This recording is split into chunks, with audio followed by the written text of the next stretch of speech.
observations in our view from the previous approval. So it is recommended for approval. Thank you, Chair. Thank you. And I move the officer's recommendation, which is, as you understand, to approve. Could the Vice Chair please second? I'll second that, Chair. Thank you, Councillor Coleman-Cook. Members, does anyone wish to debate? Daren't say we're going to have an early night. Okay, put it to you, members. Thank you for that. Those in favour, please show. Those against? Any abstentions? Thank you. Thank you, Councillor Wing. That is carried. Thank you very much, members. Thank you. Moving on to agenda item 4E, which is application for approval of 26 Grenville Way, Broadstairs. Speaking in objection to this application is a Mrs. Donna King on behalf of Miss Linda Thompson. Are you there, Mrs. Donna? Thank you very much. You have 3 minutes. Okay, thank you very much.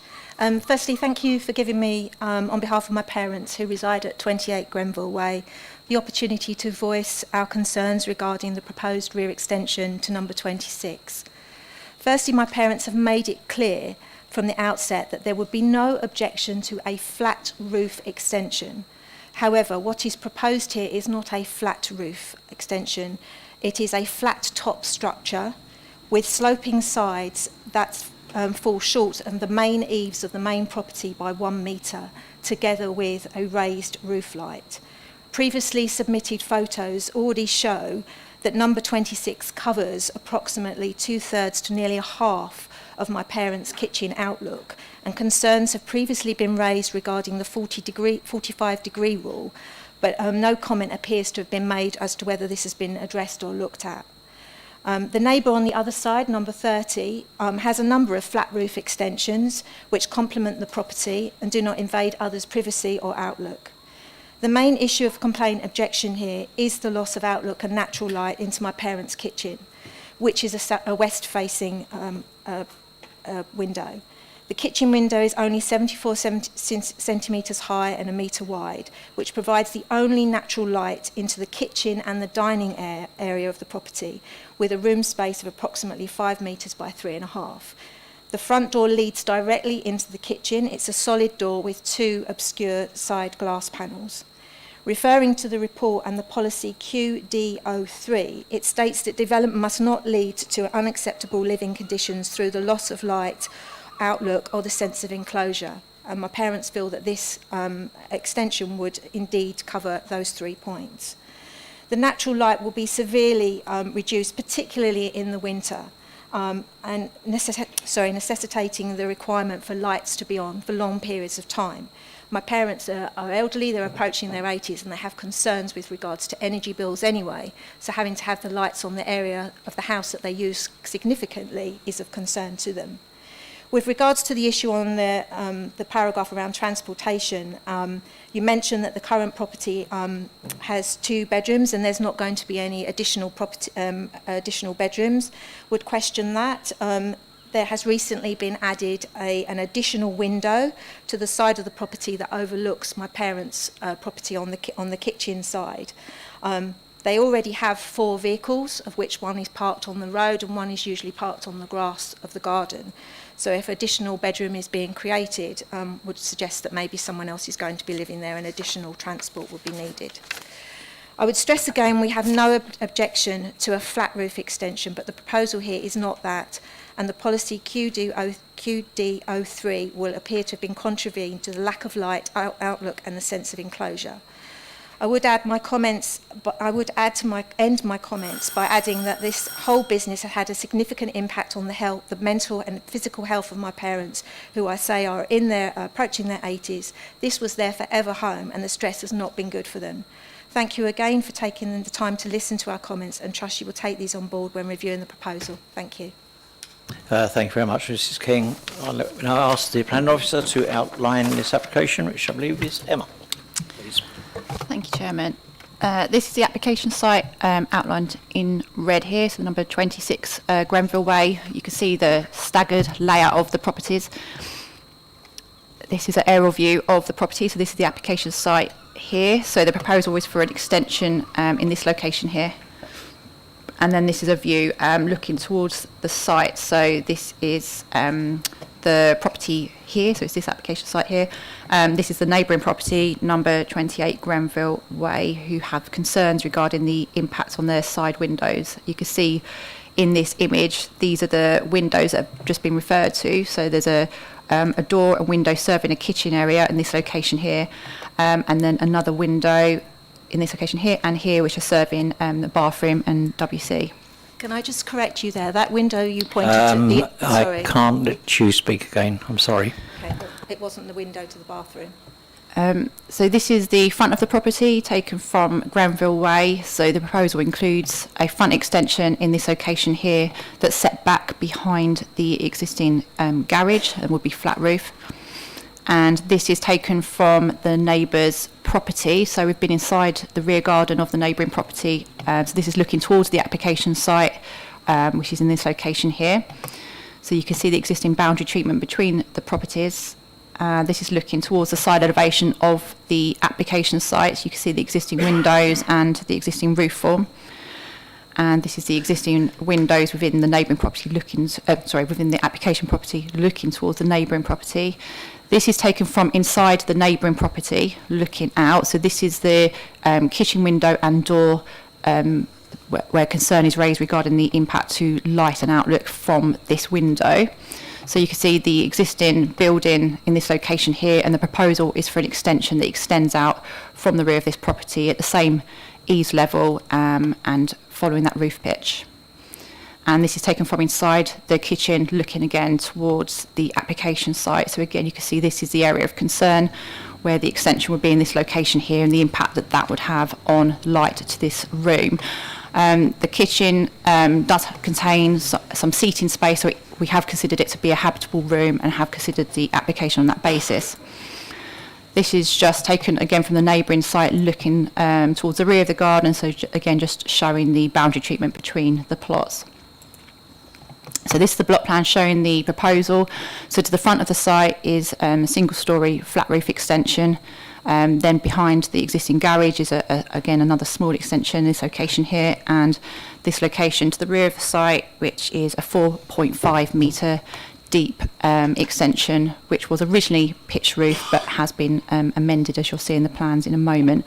And again, this is the neighbouring property to which there's concern regarding from the neighbour regarding impact to their light and outlook from a kitchen window that's in this location here. So this is the existing front elevation of number 26 Grenville Way. You can see this is the garage at the front, and they've got a small porch at the moment, and this is the proposed extension. So it'll be similar in appearance to the existing garage, follow the same roof line, bricks to match the existing property, and this extension would be set back behind the garage, and therefore there's no real concern raised with the impact on the character of the area. This is the existing side elevation that faces the neighbouring property, and this is a proposed elevation. So as you can see, this is the rear extension. Originally the application came in with the extension following the ridgeline of the existing property. Amended plans were sought during the application. We did look at whether a flat roof was possible, but the applicant has put forward this plan which looks at a reduced ridgeline. So this element here is now a flat roof. So the eaves line is following through. The eaves line's at 2.25 metres, and then this reduced ridge line is now 3.8 metres. So it's been reduced from 4.8, which was at this level here. You can see there's no windows within the side elevation facing the neighbouring property. This is the existing elevation facing number 24 Grenville Way, and this is the proposed elevation. So again, you can see the rear extension in this location here.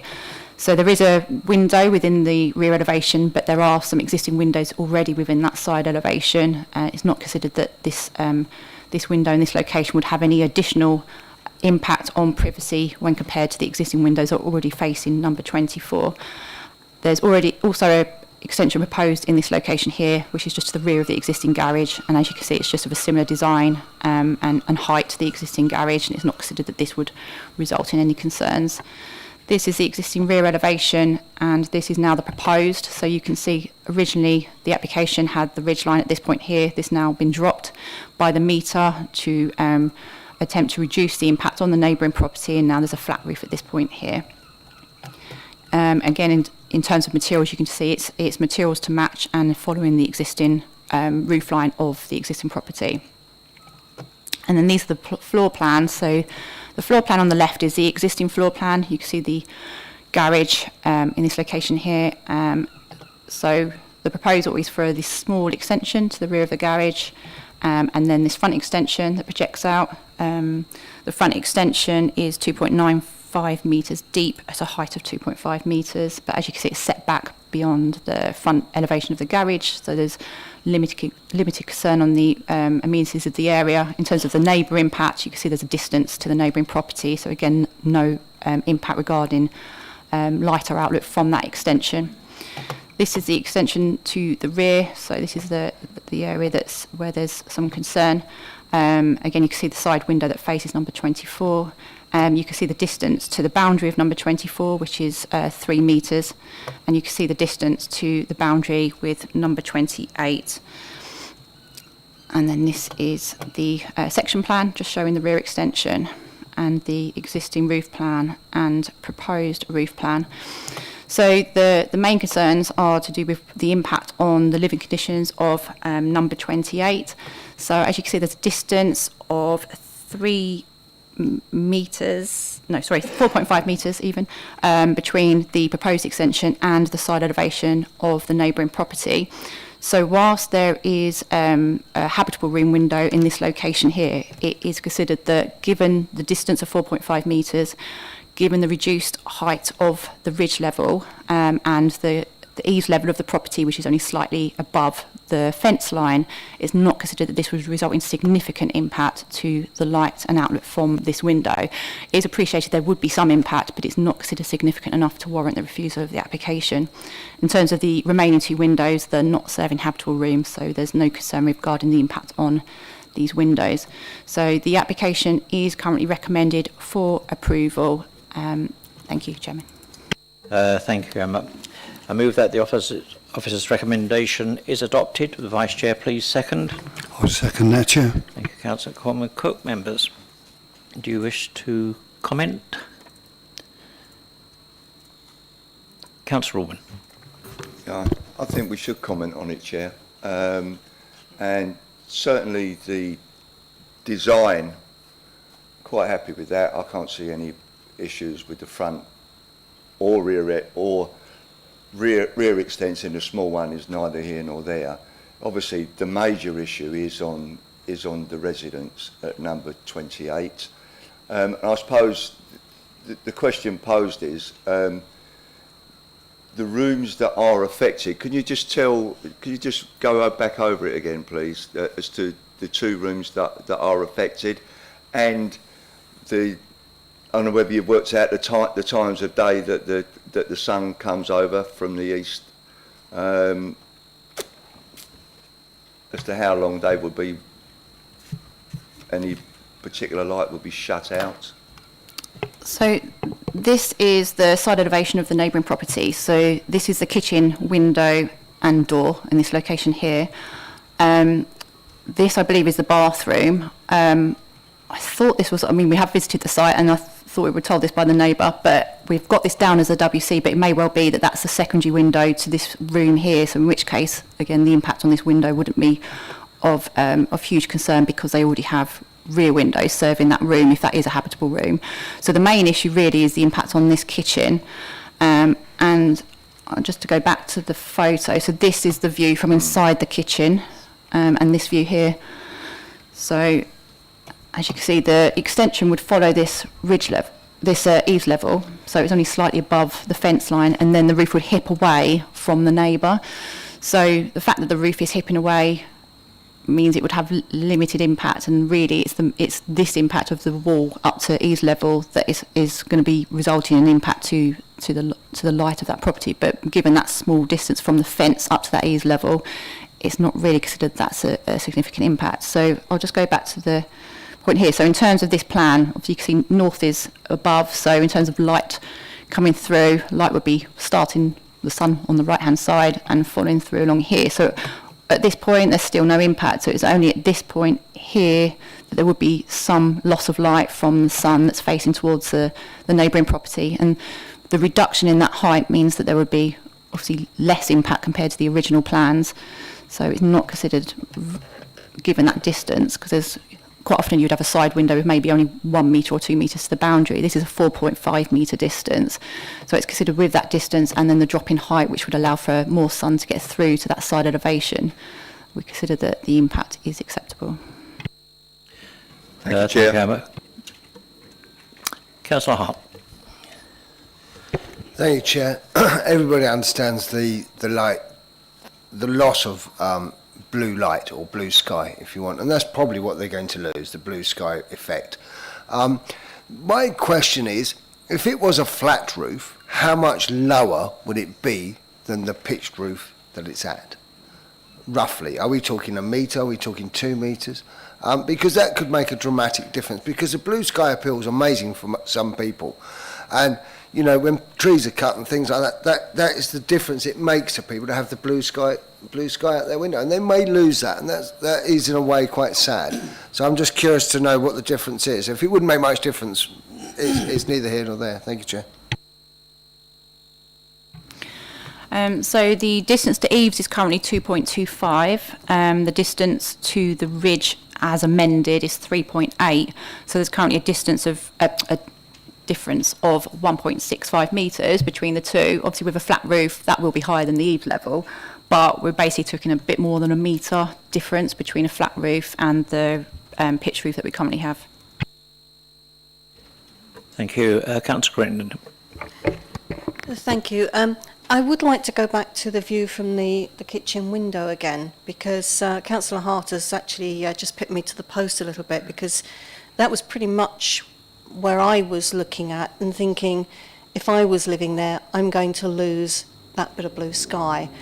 And again, if that was a flat roof, which the couple in 28 are saying would be acceptable, then there is very limited loss of blue sky. But if I can, it's hard to do all the imagination here, but it's going to be almost no blue sky at all. They're losing about 1/3 to 1/2 with a flat roof, but losing almost all of it.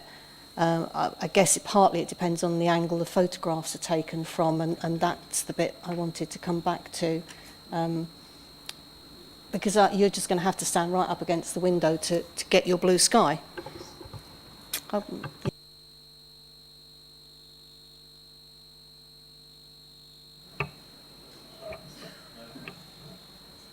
I'll move on, but come back to Councillor Austin. I just wanted to second what Councillor Crittenden said. Looking at those photos, it concerns me greatly that is going to block out most of that blue sky view. And this is a habitable room. A single-storey flat-roofed extension would be a totally different matter, I think. Thank you. Bear with me, if you would. Councillor Everett. Yeah, I find this quite a difficult one, to be honest with you, because I can see the argument for the neighbours' right to develop, and I can see the impact upon these residents. I think perhaps what that photograph doesn't do is give you a proper sense of the separation distance between the two buildings, which I think was 4.5 metres. I mean, it looks as if that fence is right up against the window, and then the building on the other side is quite close. I have to say, on balance, I think I'm against it, because I think that you're going to lose the view from that window. An argument about the ridge height and it stepping away doesn't really override the fact that what they're going to be looking at is a wall and a sloping roof. So I think it is a difficult one, and it is a marginal call, but I think my sympathies are with the neighbours, and I'm likely to vote against it.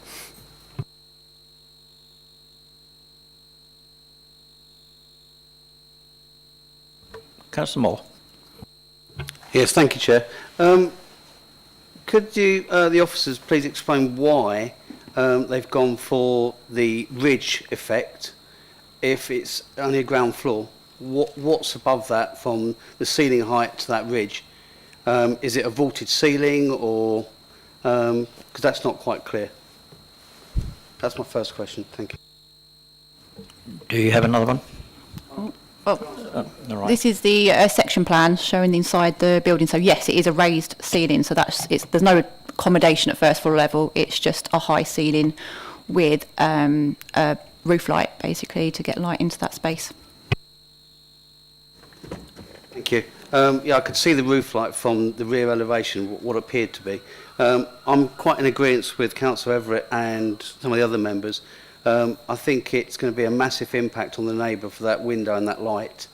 And I don't feel comfortable with that, as a flat roof would not change the outlook greatly because it's a large extension anyway, so they're still going to have a large area to utilise. So I wouldn't be in favour of this myself. Thank you, Chair.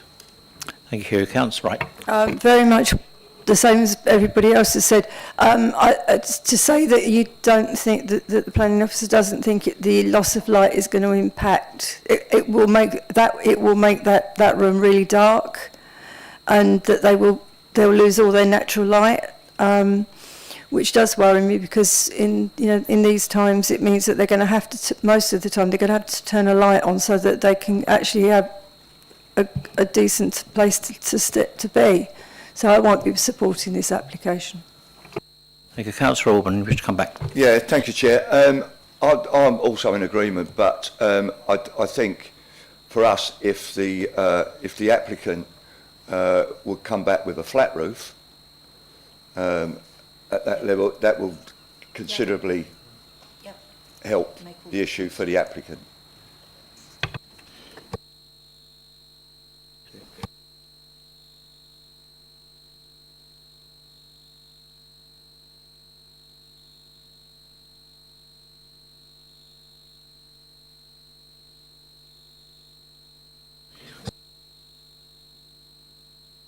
Right, I hope you don't mind a bit of advice here, members, as usual.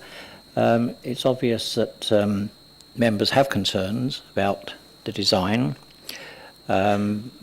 It's possibly could be put to you, and Mr Livingston could come on to this one about deferring it, but I'll let Mr Livingston explain.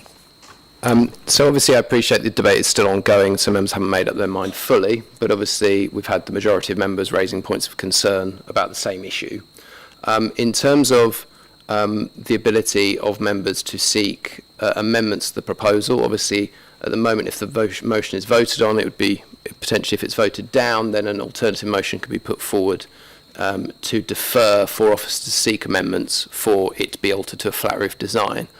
I do think it's important to note, though, that the flat roof design, if the applicant is agreeable, would not necessarily be at the level of the eaves height of the structure that you can see, which is 2.25, I think it was, wasn't it?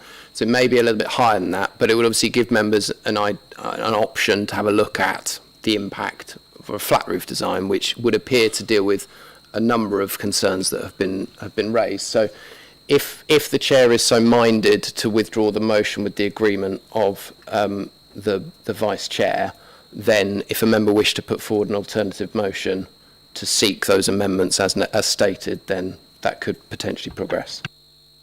Thank you, Ian. I think that does make sense. Listen to comments from members. So I will do that. I put it, withdraw this motion. I'd like the Vice Chair to please second. I'll second that, Chair. Thank you, Councillor Coleman Cook. And could I have a member, please, Councillor Everett? I propose that the application is deferred for officers to have discussions with the applicant about the potential for a flat roof proposal. Thank you very much for that, Councillor Everett. Could I have a seconder, please? Councillor Orban. Members, do you agree? Yes. Sorry, members, we'll have to vote on that motion, but also just wanted to clarify in terms of that motion that it would come back to members, yes, just to make that absolutely clear. So if you'll put that to the vote, Chair. That's my fault. Okay, thank you. I'll come back to yourselves, members. Do you agree on that motion that's been put forward by Councillor Everett? That is unanimous. Thank you.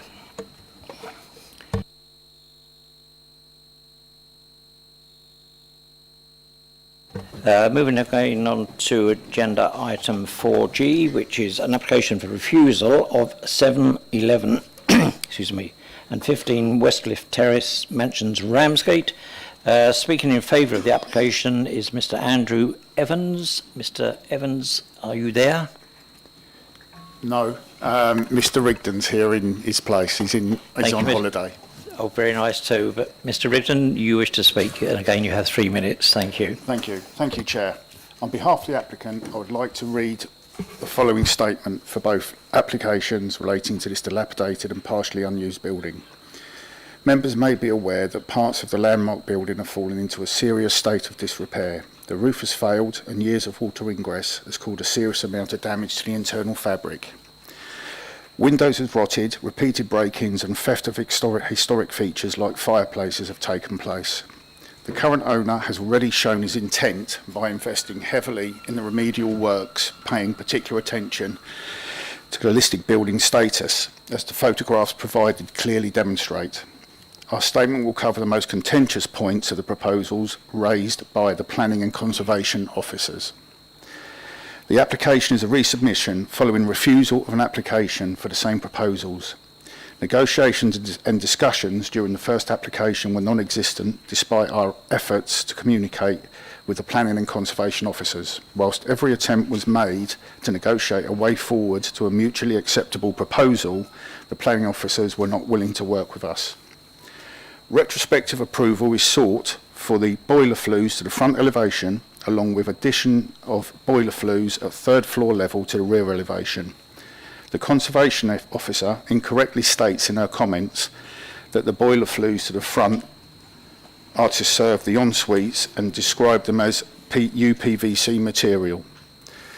The boiler flues to the front elevation are existing and have since been decorated to match the external facade to reduce impact on the listed building.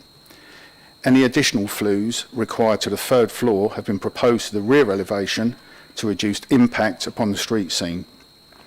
It is proposed all flues are decorated to match the external facade and will not be PVC, but powder-coated steel as standard. The construction of the en-suites has been opposed by both planning and conservation officers.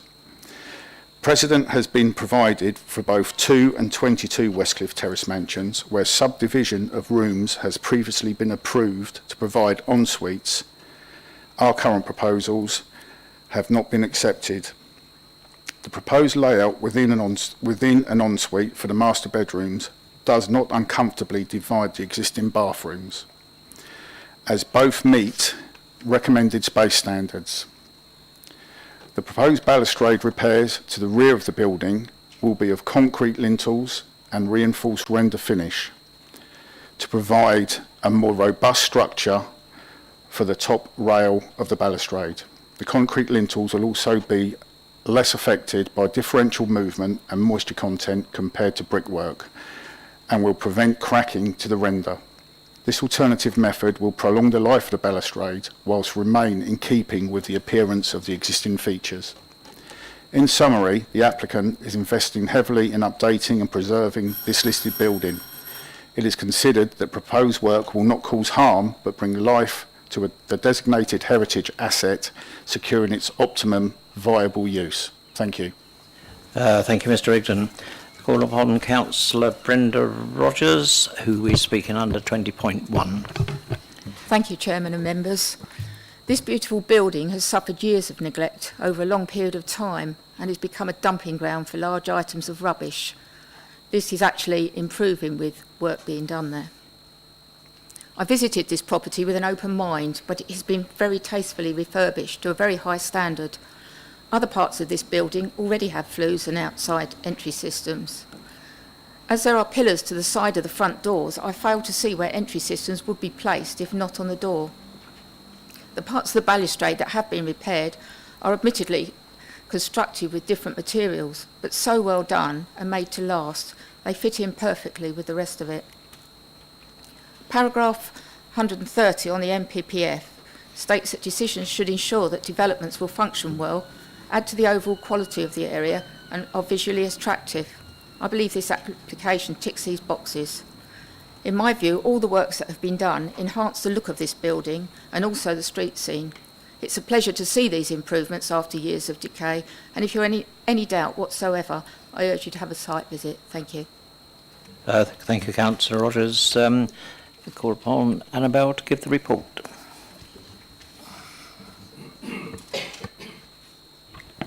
Yeah, thank you, Chair. So this is the application site outlined in red. It's flats 7, 11 and 15, Westcliff Terrace Mansions in Ramsgate. This is an aerial view, so it's these middle units in this picture here. We have enough of view of the application site, and again we're looking at the units in the middle here. It's, as you can see, it is a substantial building. It's 4 stories in height. It's Grade 2 listed and within the Pegwell Conservation Area. So the application is a full application for planning permission for retrospective replacement of a basement window, the replacement and repair of balustrade into the rear, an intercom system to the front of the building within the doors, boiler flues to the front and rear, and replacement roof lights. So this is the existing front elevation, and you can note at the basement level here that in the middle there's a window that looks different to the others and looks out of place. This is the window that's been replaced, so you can see the existing windows you saw on the elevation there to the left hand side. This is the window that's been inserted. It's single glazed and timber, and officers do consider this is an acceptable replacement which enhances the look and appearance of the building. And this is a photograph of that window in situ. Sorry. As has been mentioned, there are a number of boiler flues and flues that are either proposed or existing on the building. This is the existing building front elevation, and I cannot pick out any of the flues on this building, but we'll look at the proposed. Sorry, this is a photograph actually showing the internal arrangements. And the flues, we were understood when we met on, when officers were on site, were to serve the ensuite bedrooms and various other boiler locations in kitchens and things. So it isn't actually very clear, but that's why we are assuming there's such a number of proposed flues. So this is the proposed front elevation, and you can see a number of dots around the building which are the proposed boiler flues. This is zooming in again so you can see one side of it, so you can see a number here of the boiler flues, and this is the other side. Again, there are a number of flues that you can be seen there. This is the existing rear elevation which doesn't have any flues, and this is the proposed, and you can see at the top floor here 3 flues across. Excuse me. There are 8 flues for the front elevation and 3 to the rear elevation. Officers have concerns about the number of the flues on the both the front and rear elevation, but particularly to the front elevation where they are visually haphazardly located and do not bear sort of resemblance to the simple form of the building, and they are dotted around haphazardly. And as officers do have concerns, yes, that they are linked to the introduction of en-suites and other things, and they do not think it is sufficient that they could be covered up and painted that would reduce the impact of the harm to the listed building. So this is a photograph of the front elevation, and that's another photograph there, and you can see some of the flues are there.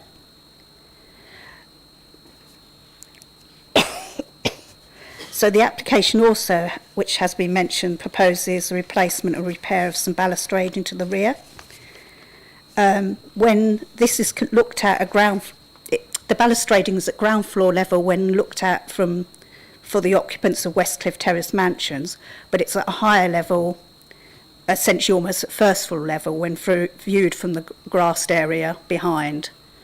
So this is a plan showing the balustrading, and you can see there are elements missing here. But if we zoom in, these on the left is the existing balustrade construction and pier construction, and you'll see it's slightly angled. This is the proposed construction and the pier as well, and you will see that it's not as angled and defined as the existing balustrading and pier construction, particularly at the capping. And so we've got some pictures of it. This is the existing balustrading and capping where it's not been repaired. This is an example of it where it's been repaired. It's not completely finished, as you've seen from the detailing shown on the plan, so there would be capping here, but you note it is on lower level, and as I understand it, this balustrading, capping of the balustrading is completed and doesn't have that defined angle.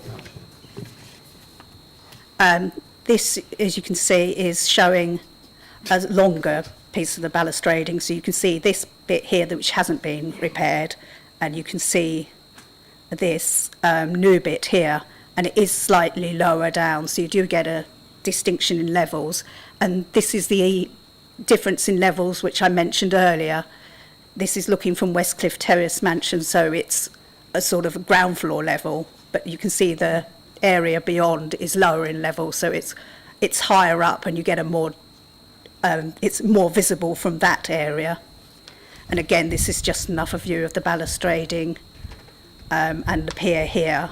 And as I say, officers have concerns that it doesn't have the quality of finish and the definition that the original balustrading and capping had.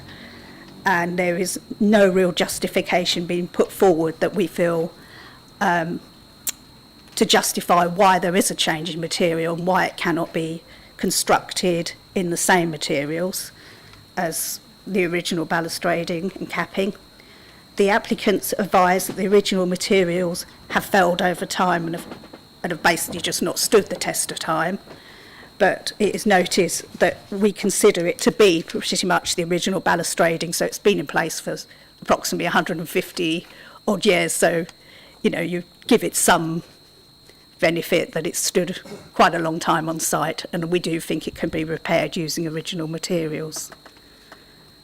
So moving on, another item that's been mentioned is the door entry system. The applicants argue it's an essential element of the scheme, and it's helpful for modern living where people can obviously buzz in visitors, etc. And the other doors in the wider terrace have such systems. These are the other doors have placed them to the side because they don't have the original pillars, which, as you can see, are retained here, and you can see it from the picture here. So in this instance, the actual intercom system is placed on the wooden door itself, which is an original door and feature of the listed building.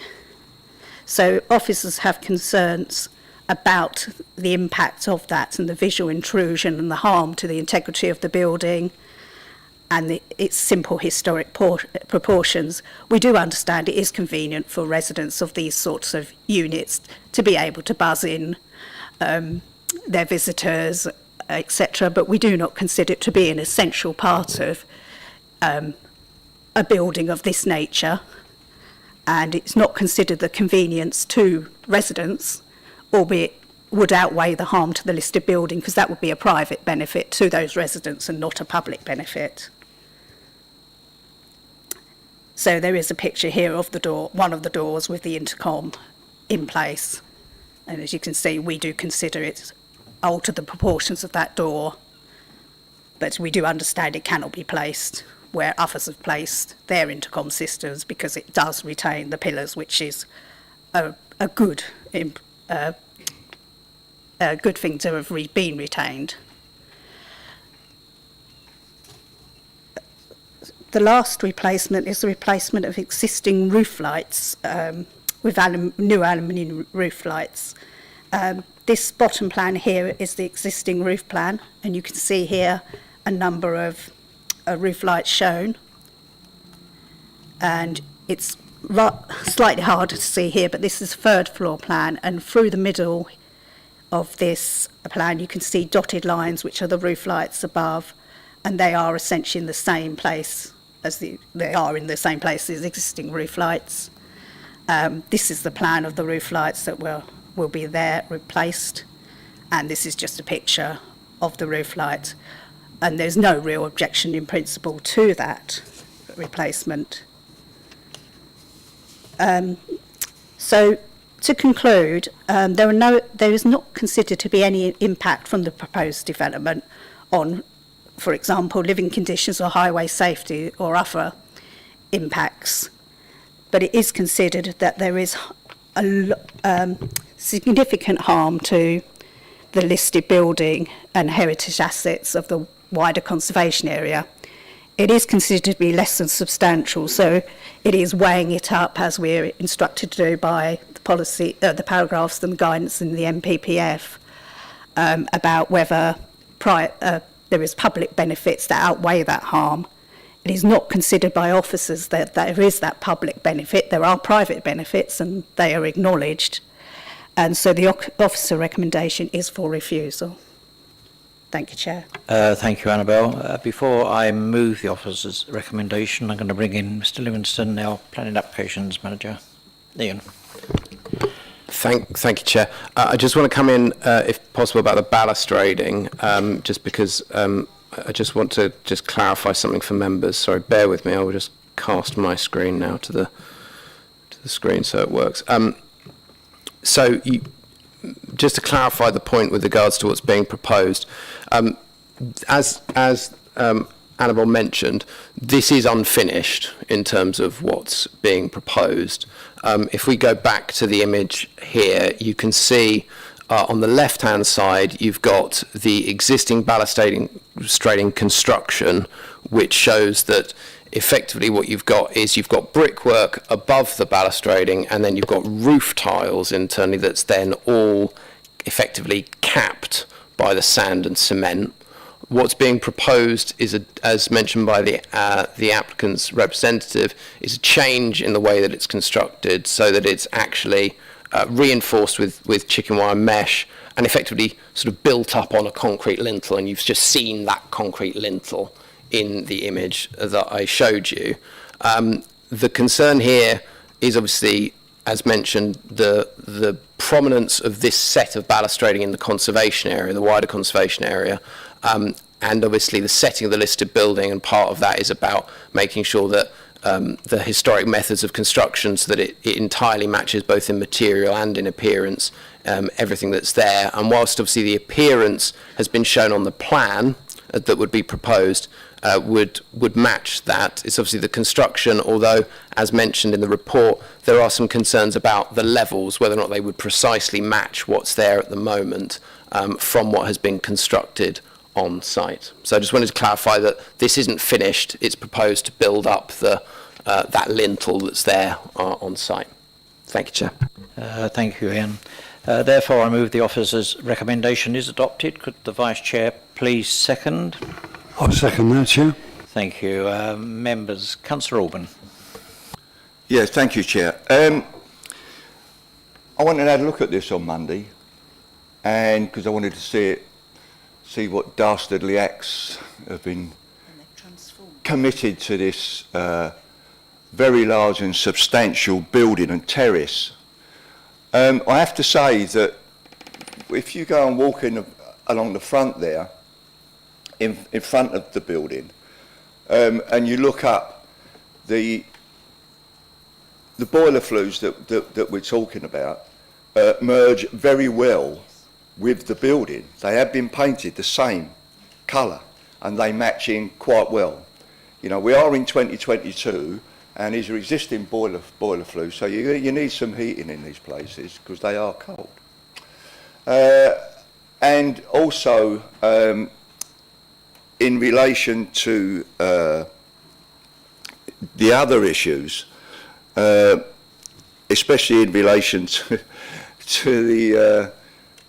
the buzzers, for want of a better word, and as has been mentioned by the officer, when you go along there are these other ones which are protruding quite substantially out from the building, although they're not on the door.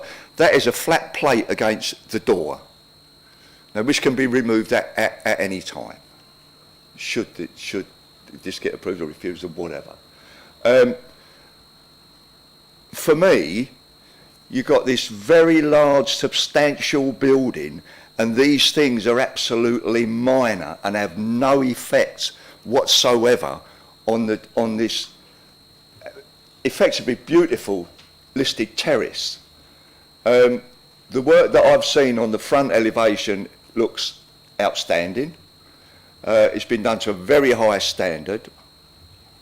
So having a look at that, so I went outside again. Of course, from what you can't see there, it's all tree lined on the front, behind the main, behind the boundary wall on the front. And there is a little roadway that goes in between the front boundary and the building.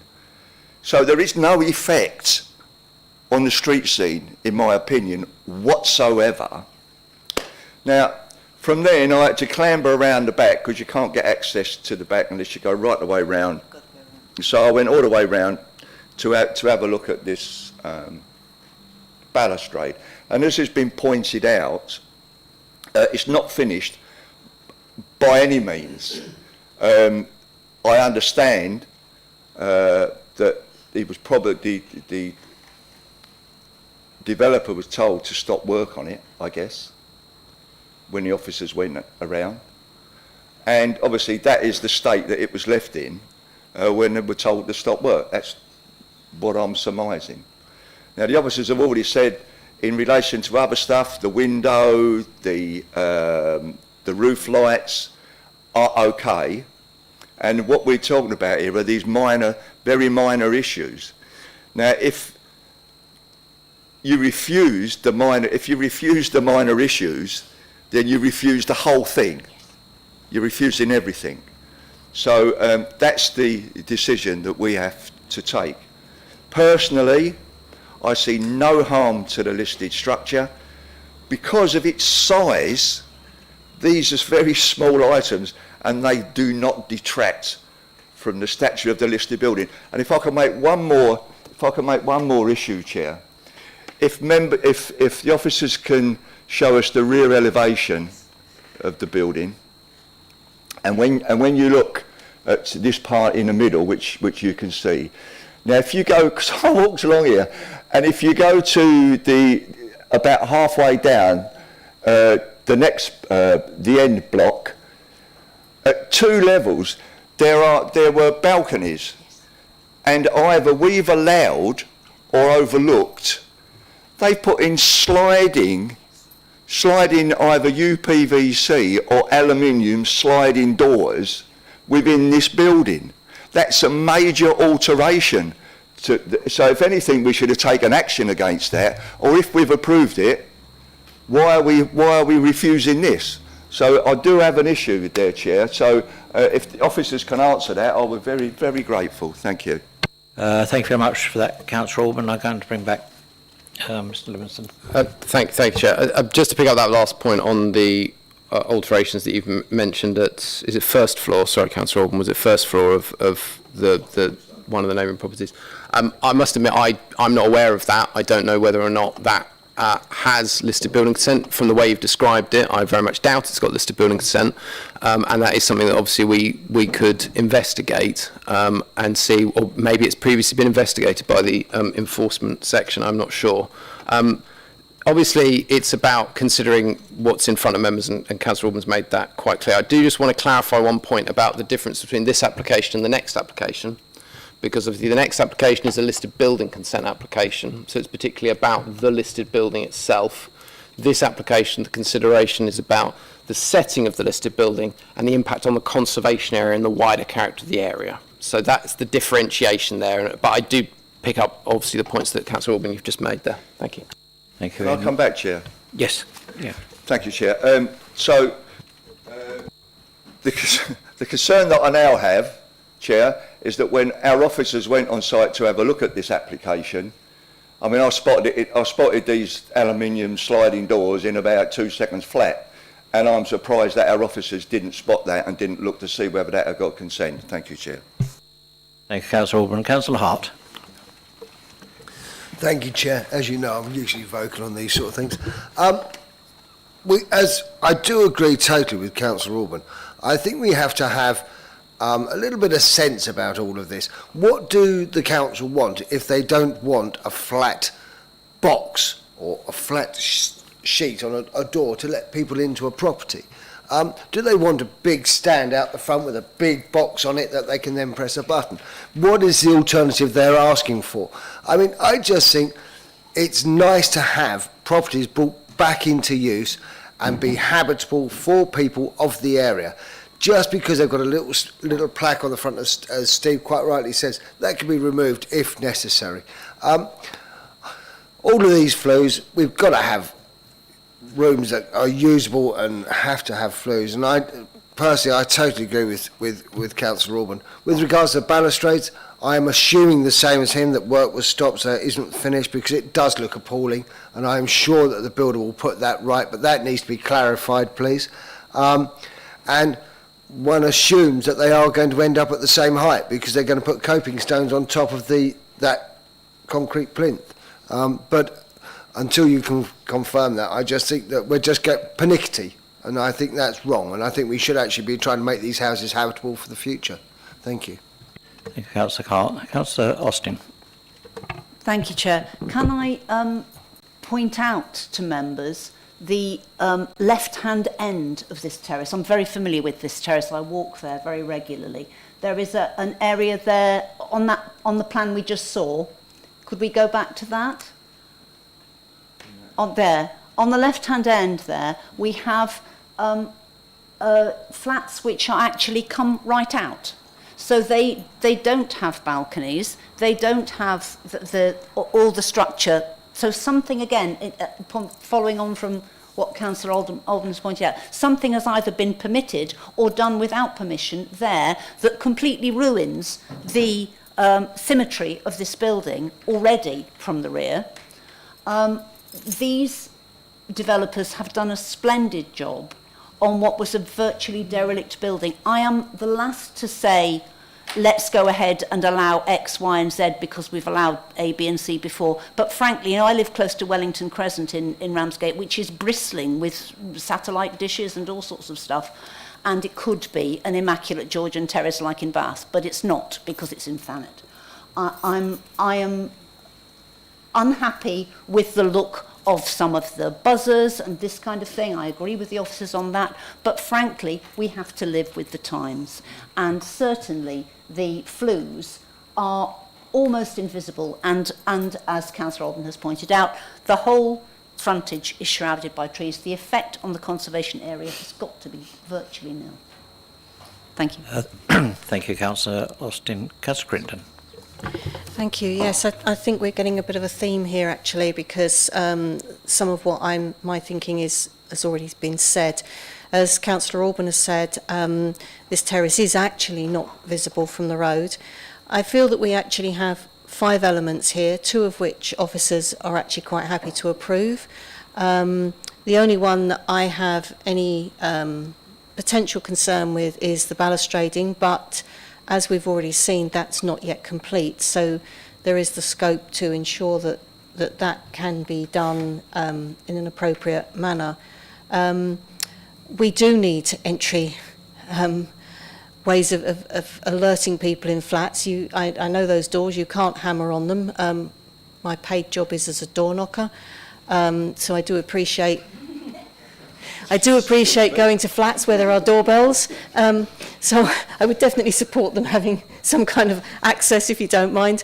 But But yes, I think broadly, I would be happy to support this application very much, as has already been said. Overall, thank you. Thank you, Councillor Crittenden. I'll come back to you about that door knocking. Okay. Thank you. Right, any other members wish to comment? Okay, I'm going to put this to you, members. The officer's recommendation is for refusal, which you've heard the report. Those in favour of officer's refusal, please show. Those against? Any abstentions? One abstention. That has fallen. So can you bear with me just one moment, please, and I will come back to you more for a proposition. As usual, I'm going to hand over to Mr. Livingston because he's prepared for things. Thank you, Councillor Tomlinson. Obviously, members have outlined that they don't consider that the works. It's kind of two different points, though. One is that members don't consider that the works harm the setting of the listed building or impact on the conservation area. So effectively, the works preserve the impact on the character and appearance of the area. Obviously, some members have considered that actually the overall span of the works in total preserve the character and appearance of the area. So a motion that, if the chair was minded to propose, would be for approval as members consider the works would not affect the listed building and the Pegwell conservation area. And this is quite important, subject to safeguarding conditions, because as you've seen, the works have not been complete, and so we would need to ensure that the works in the external works, and that's obviously all we're talking about, the external works in this application, adhere to safeguarding conditions. Thank you, Chair. Thank you, Ian. If members are happy with what you've heard there, I would like a proposal for that motion, to put that motion to you. Councillor Moore, seconder, please. Councillor Shrub. Those in favour? I've got to vote on it again. Okay.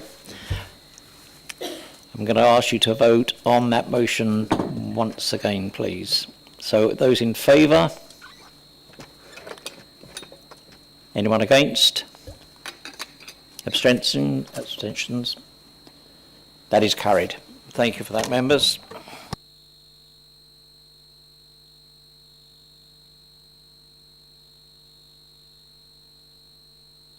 Move over to Annabelle now for which public speaking, I think. Yes, we have here. Application again, which is for agenda item 4H, which is for refusal once again 1115 West Cliff Terrace Mansions. Also, I'm going to ask Mr. Rigdon to comment. Were you prepared for that, Mr. Rigdon? No, I don't want to read the statement out again. No, fair comment. Fair comment. If there's any clarification required, sorry, I'm standing in for my colleague. So I understand. Don't worry. Please don't worry. I'm sure you know I've got a running list of names and everything else, so I won't embarrass you. So I will come therefore to Councillor Brenda Rogers, speaking under 20.1. If you wish to speak, Councillor Rogers. Thank you, Chairman and members. Again, I refer to the high standard of renovation done on this building. I was invited into another flat owned by an elderly couple. One of the several flats, deterioration has taken place over many years, water coming in through the ceiling and in a very bad state of repair. There is absolutely no comparison with the works that have been done by the applicants. Yes, there have been en-suites added, but tastefully done, and they don't detract from the overall look. Yes, there are additional cupboards and stores, but a necessary addition. Even the skirting boards have been replaced with the same design as the originals. And again, I will ask if members wish to see it, have a site visit, but I have no doubt whatsoever that it's been beautifully done. Thank you. Thank you, Councillor Rogers. Right, we'll ask the planning officer, which once again I believe is Annabelle, to give a report, please. Yeah, thanks, Chair. So again, this is, as we say, the listed building application associated with the full application we've just considered. the applications outlined in red, and again a view of the application site. So the listed building consent is sought for all the items covered in the full application we've just looked at, plus 2 additional items that are within the interior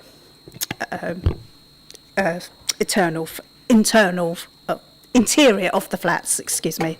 So that is the installation of fireplaces and subdivision of existing bathrooms to create family bathrooms and en-suites. So this is the existing first and second floor plans. So you can see the first floor and the second floor, as you go up each floor, they remain the same and the spacing just carries on each floor. And you can see it follows through onto the third floor as existing here, and then we have the roof plan as existing at the bottom there. So this is the first and second floor, and onto the right of the image you can see a variety of fireplaces, and the purple notation which you can see in some areas here are where the fireplaces are going. So you've got 3 different types. So some are for the lounge, you've got a bedroom fireplace and a kitchen bedroom fireplace, and they will be put in places where fireplaces did exist and some have been lost. And that's an example of one of the fireplaces that has been installed, and officers do consider the fireplaces are acceptable and do enhance and preserve the actual historic features of the building. So again, looking again at the first and second floor plans, we're going to look at the addition of the en-suites and whether that is acceptable within the listed building. So essentially what you have is a subdivision on all floors of this element here, which was an open space. So it was a bathroom, this whole area, and they've been subdivided to create the family bathroom and an ensuite bathroom to the main bedroom. So, sorry, bear with me. So the former bathroom was a good site with natural light and ventilation. The subdivision of the bathrooms has resulted in fairly small bathrooms that, whilst they are adequate in size, would not have are an uncomfortable and untraditional arrangement, which detracts from the historic understanding of the original room layout. And we've seen before that they were open spaces and they followed through on every floor. Also, the proposal also involves a doorway being formed with the original internal wall, which results in harm and loss of historic fabric, and you'll see that at each level. The alterations, so the creation of another bathroom en suite, also involves the need for further waste and services to be installed, and we've seen the flues, etc., coming out to serve the en suites and the rear elevation in the previous application. The justification provided for the application by the applicant for the en suites, it's an expectation of modern living, and that in any case, even if natural ventilation couldn't be provided for the bathrooms, because they would now be internal, building control would require mechanical ventilation anyway. As has been mentioned, there are examples of other en suites within other flats in the terrace. These have been considered, but they are a different historic layout, and they have are largely historic consents, and they're not considered to be a good comparison to this application. And it's not considered that just because something's been done in another property, it applies to this property. So it's not a precedent. And officers do consider that these bathrooms are harmful, the creation of the en suites and the subdivision of the historic fabric is harmful. So, as has been mentioned, the works proposed, are the same as what has been previously considered and refused. The works are not considered to preserve or enhance the listed building, so that's the creation of the en-suites, the fireplaces being considered to be acceptable.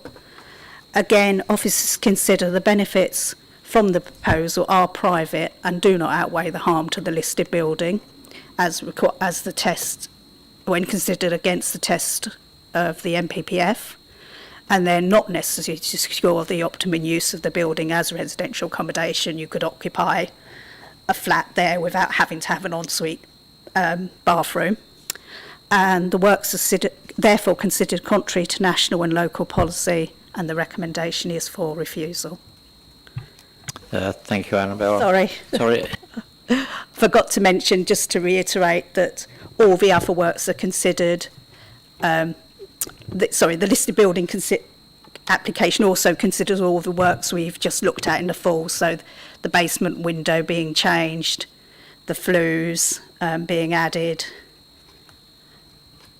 the balustrading repairs and redevelopment, the door entry system and the roof lights. But the officer recommendation is for refusal. Thank you, Annabelle. I move that the officer's recommendation that you just heard be adopted. Please, Vice Chair, second. I'll second that, Chair. Thank you, Councillor Common-Cook. Members, you wish to speak? Councillor Hart. Thank you, Chair.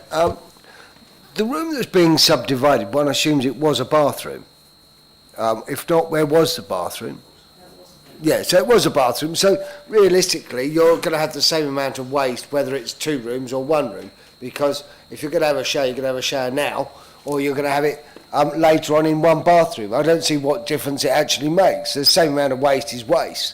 I can't see the justification for refusal. Okay, you're going to cut a hole in the wall, but this is the 21st century. Let's get real. Let's just get people living in a nice area and in a nice place. I just don't understand what the difference is. And maybe I'm being stupid. Maybe I just am. I mean, I really don't know. But I mean, if you've got to cut a hole in the wall, well, I don't think that's a major problem. It's not seen from the outside. It's not like you're making a dramatic difference to the front elevation or the rear elevation. And if you're going to have a shower, whether you have a shower in your own suite or you have it in a big bathroom, it makes no difference to the same amount of waste. It's still wastewater. And you know, I'm just baffled, really, that you refuse things like this. I'm beyond just confused, really. Thank you, Councillor Hart. I didn't say you were stupid, did I?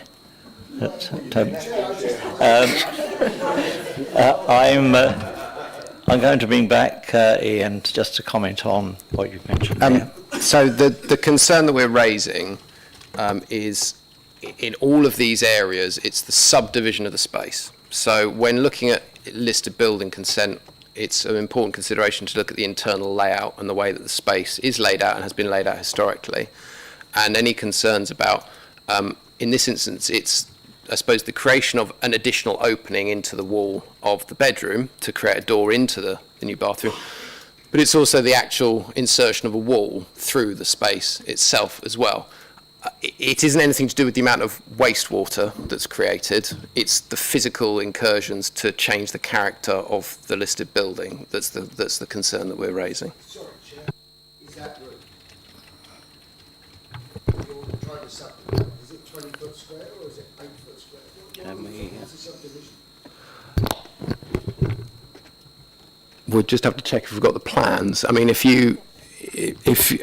we'll come back on that after the debate, if that's okay. In terms of, obviously, it's half of what was there. So you can see on the, if you look on the, sorry, just nick the mouse there. You can see with the, hopefully the big mouse, you can see the areas that we're talking about here on effectively from the insertion. And if I click through, it should also show the 3rd floor plan. There we go. It's in a bit more detail. So you can see where we're talking about. It's here in each of the units in this space here. The guidance is quite clear about the justification for incursion internally to create, to put new walls into a listed building. Obviously, in this instance, because there is an internal change, it's slightly different from the last consideration in the sense of officers' view is that there is harm to the listed building by virtue of this incursion because it simply wasn't a wall that was there. It's not a historic layout. It's not a wall that was ever there. So there is harm.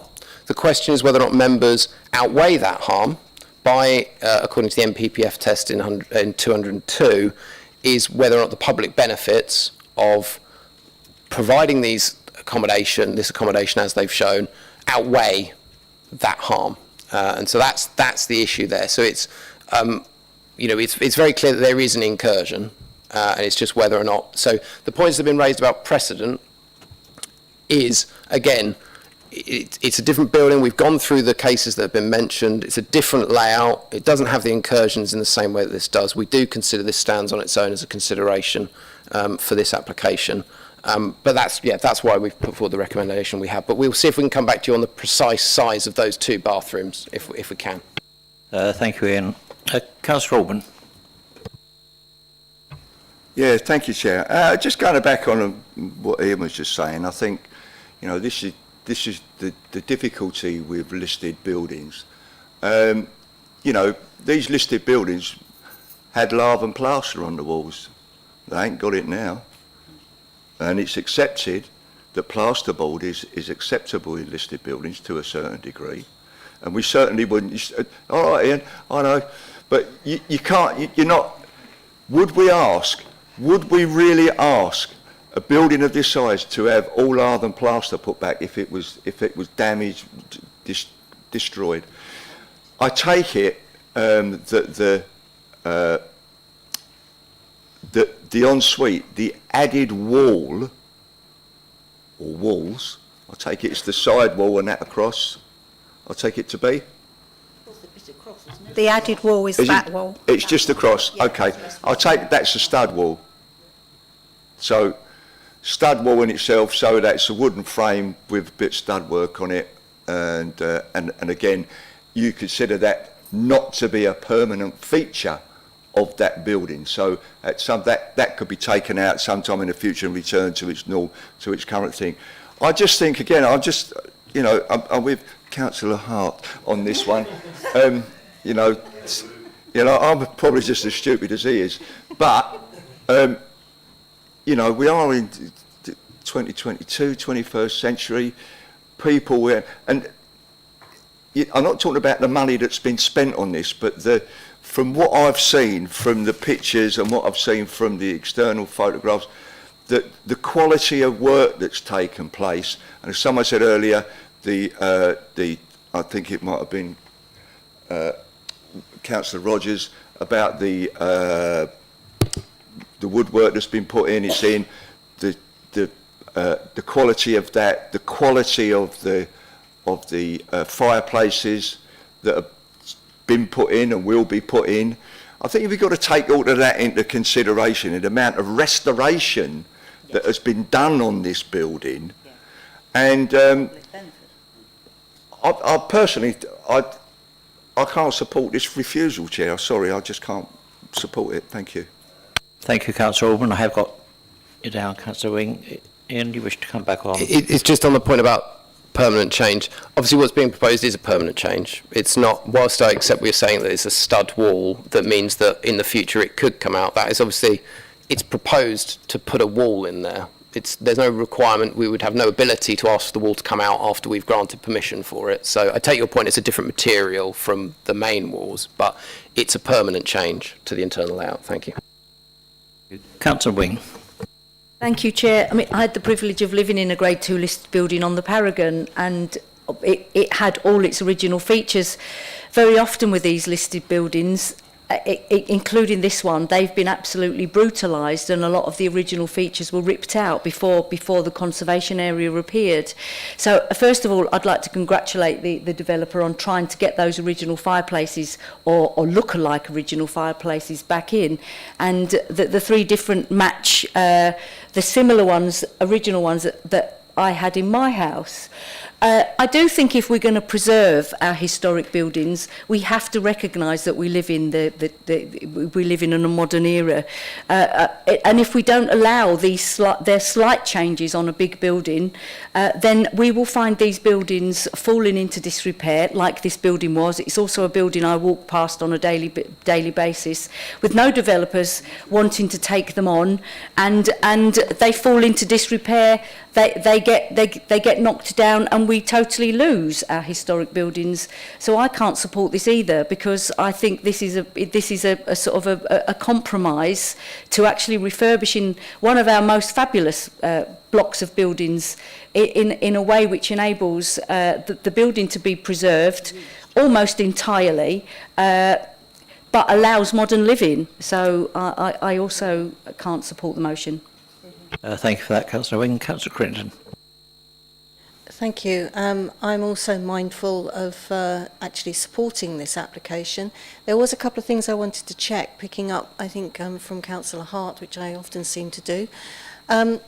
The size of the bathrooms, what are we losing baths and gaining 2 showers? And yeah, that was the question really, is about what is the layout? And I can see a little bit of it, but my eyes are squinting and I can't clearly see.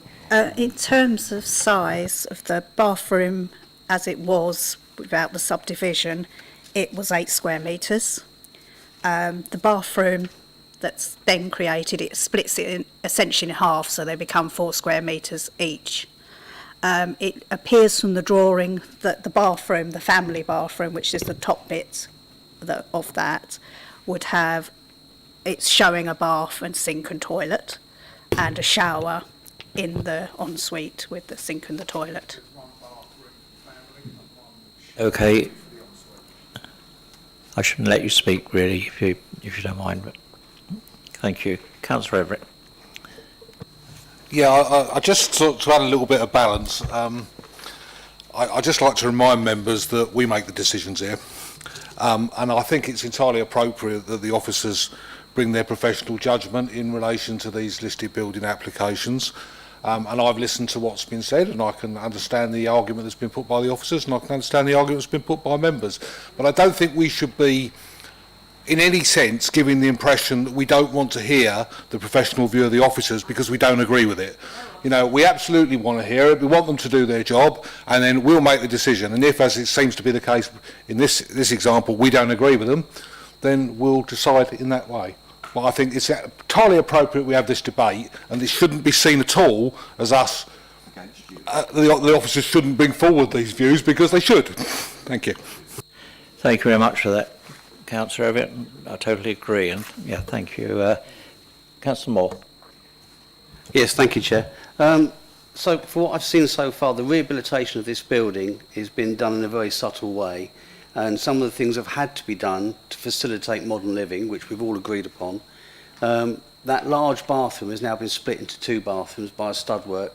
It's internal, it's not going to be visibly seen. I appreciate what the officers have said, and I totally agree with what Councillor Everett has just said as well. We're not here to them and us, it's to take on board what you're saying and then give our view. I think this is a subtle change. I think it's modern day living for a 2-bedroom property or 3-bedroom property, so that the ensuite serves one part of the family and the smaller bathroom serves the other bedroom. I will make one point that the officer mentioned that about mechanical ventilation. That's nothing to do with this application. That's building regs. We're talking about what's put before us, and obviously that will come on board when that goes through to fruition. And I see no reason with what they've done, so I won't be supporting the refusal. Thank you, Chair. Thank you, Councillor Moore. I can't see any other speakers. Okay, members, I put this to you. The officer's recommendation is for refusal. Those in favour? Those against? Abstentions? Right, that motion has fallen. So please bear with me once again to come back to you. Mr. Livingston, I presume. Thank you, Councillor Thompson. obviously same issue, but as I mentioned, there is slight nuance here in terms of the actual impact itself, and it does need to be acknowledged that there is a change which is quantified as harm, but members have made it quite clear that it's considered to be outweighed by the benefits from the redevelopment of these buildings. So on that basis, the motion that we would sort of suggest from the discussion that's occurred is that members would wish to approve, as members consider that the harm resulting from the development would be outweighed by the public benefits from securing the optimum viable use through the full extent of the works, subject to safeguarding conditions. If the chair wishes to Thank you, get a proposal in a Ian. second. Proposer for several. Councillor Austin, seconder, please. Thank you. And can I have a vote on that, please? Do you agree? Any disagree? Against? Any abstentions? Thank you very much. A good debate. Thank you, members, for that. Thank you. That concludes public speaking for this evening. I think Councillor Wing. Thank you, Councillor Wing. Thank you, members of the public.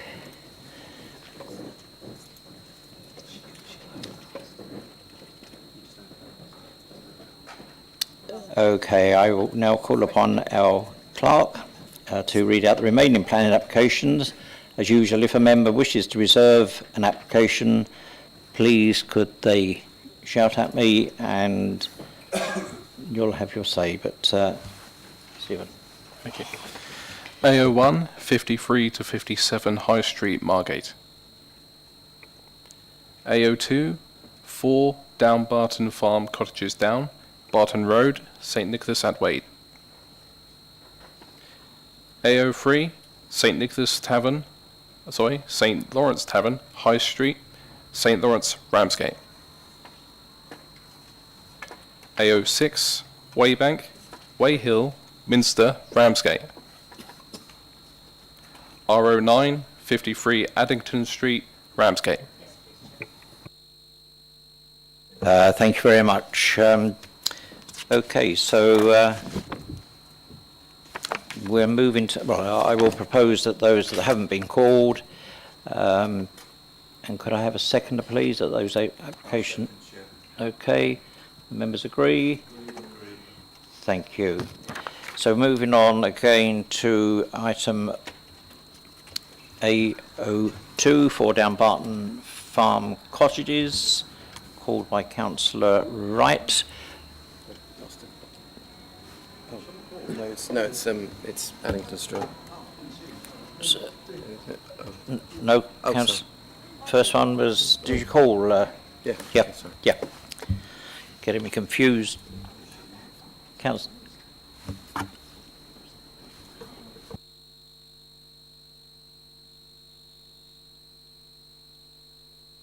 Apologies, Chair. Sorry, we missed the call-in on our side of things, so we're just now getting the presentation ready. Apologies, we missed that. Sorry. Sorry, I apologies.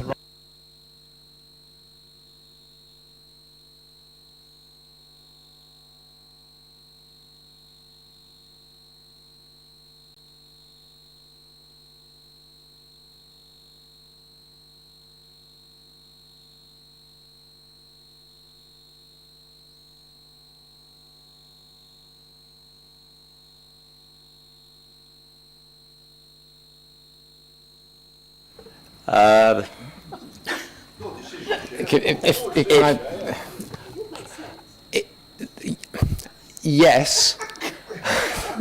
I knew this meeting was going to be tricky. So did I. I believe she may have actually left into. Oh, she. I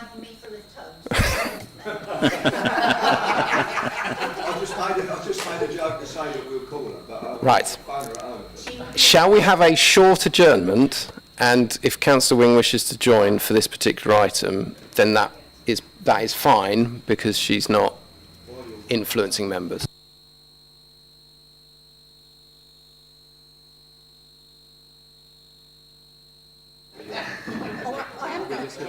I will explain. We have two members of the public in the gallery. It's not always like this. Okay, I can assure.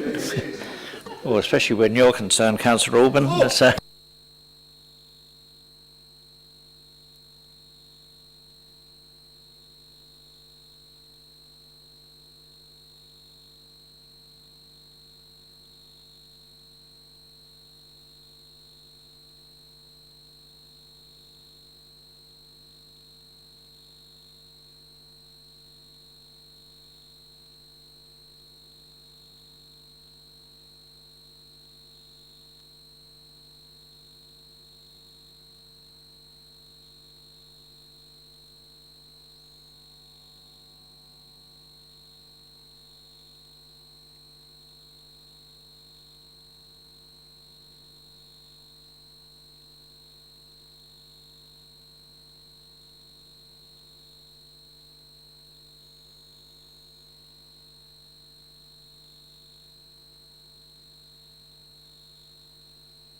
Welcome back, members. A short interview. I hope you interlude. Hope you enjoyed the adverts. Going to hand over to Emma. Annabelle. Right. We're all going stupid here tonight, Councillor Hart. Thank you, Chair. So this is the application site. This is 4 Down Barton Road, and this is the application site outlined in red. And it's an application for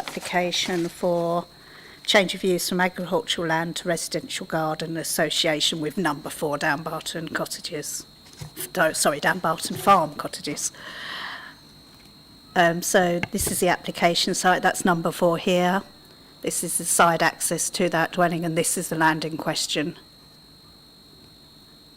These are some views into the site.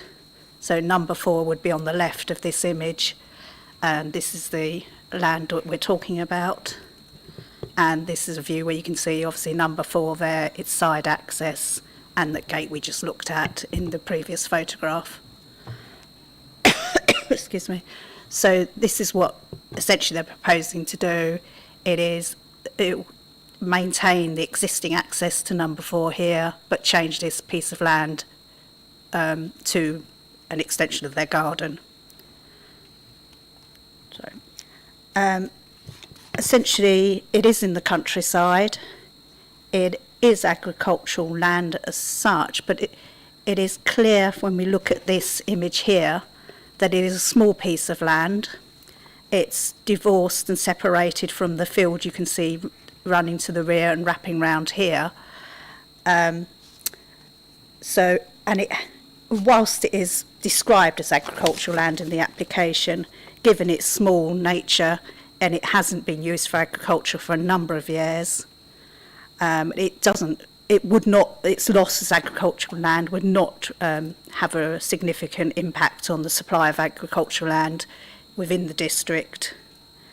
The public benefits of this piece of agricultural land, given that it's been separated off from the main field and the rest of the land that's farmed, is not considered to be that important. It is considered the loss of this land for agriculture production is not significantly harmful. In terms of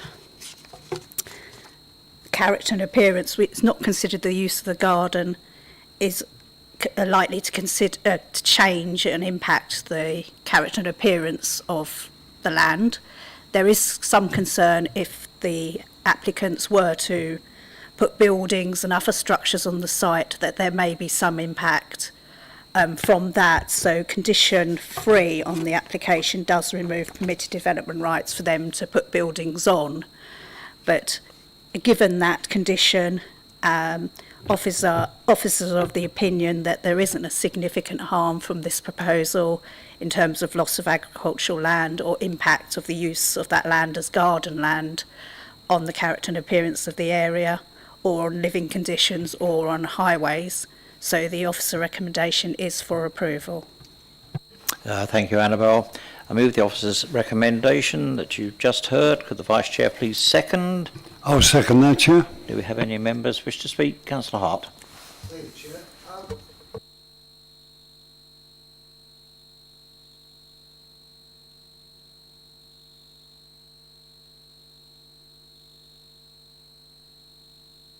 That the building you're referring to, Councillor Hart? No, well, I don't think so, No. If you go back to your other picture, down the bottom right, that one there, I see the cursors on it. So is that in their garden, or is that in the field? If it's in the field, is it a stable plot that then can be converted to an Airbnb or something like that? If we look at that plan, I think the building you're referring to is a workshop that's actually outside of the red line application site. And then does this also, I have read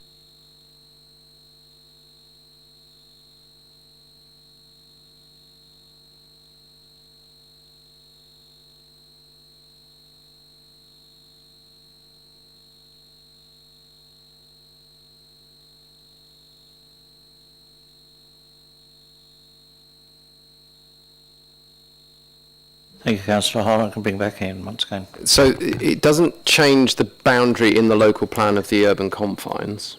The point about potential in the future for a dwelling to be erected, that is obviously one of the reasons why permitted development rights have been suggested to be taken away, because obviously what you could have a situation is that an outbuilding is built as it being residential garden land, so it's in relation to the house. Build an outbuilding gives you a precedent for a structure on the site, and it builds from there in terms of the argument. There is a previous refusal, which you'll have seen in the report, for this land and a dwelling being erected on that land. And obviously, therefore, we are very mindful of that and the potential for a future application to come in, which would be judged in the same way, because that was based on the current sort of landscape character area issues. So whilst this would extend the residential curtilage of property number 4, it doesn't change the reality that if you put a structure on this site, on this land, that it would affect the openness of the countryside and the landscape character area.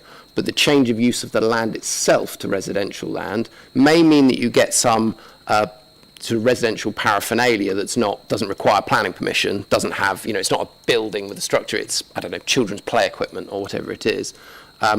But we've removed the PD rights to avoid structures that could affect the landscape character area on the scheme. Thank you. Thank you.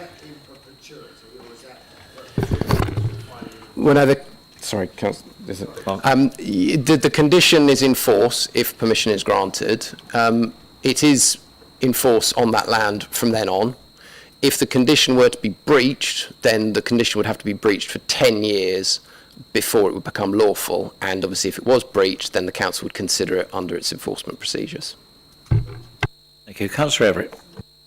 Yeah, I just wonder, and Mr Livingston's partly answered the question perhaps, but I mean, what benefit do the people of number 4 get from changing it from agricultural to a garden? What is it they can do in the garden that they can't do on agricultural land, which is not being used as agricultural land at the moment? And for example, if they were to put up a child swing in the middle of it at the moment, it seems extremely unlikely to me that the council will take enforcement action. So obviously, I mean, technically, if that land was used now without permission in place, then the use would be related to the residential use rather than as agricultural use. So technically, that would be a breach of planning control on that basis. Just to clarify, a child swing wouldn't be operational development and therefore it wouldn't need planning permission.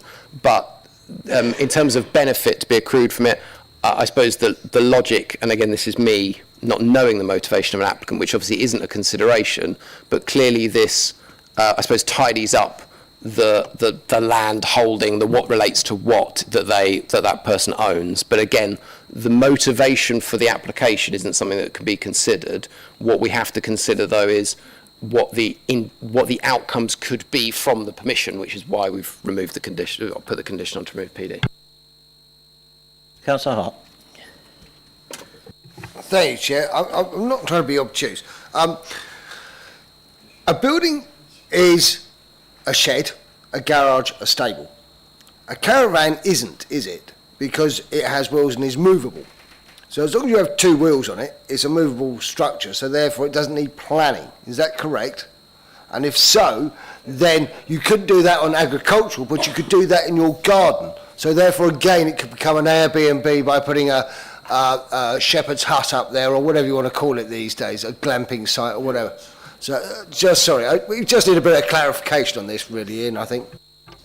Okay, so the question of whether or not a caravan could be sited on there obviously would relate to whether or not it's operational development or not, and under the Planning Act. And when I say operational development, that's a consideration as to whether or not it is hits the definition of development under the Planning Act. So it's about whether or not the structure itself is permanent, how it's fixed to the land, and a number of other considerations like that. In terms of a caravan, obviously if a caravan is sited somewhere, it may not need planning permission.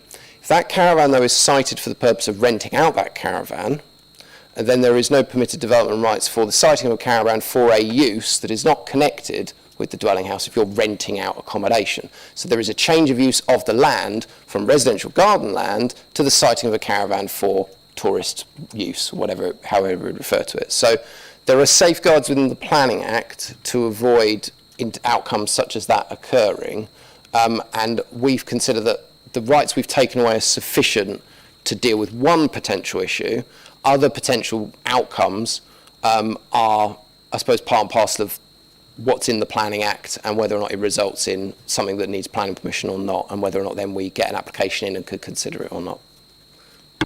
Thank you. Councillor Wright. Okay, thank you. Thank you for that, Mr Livingston.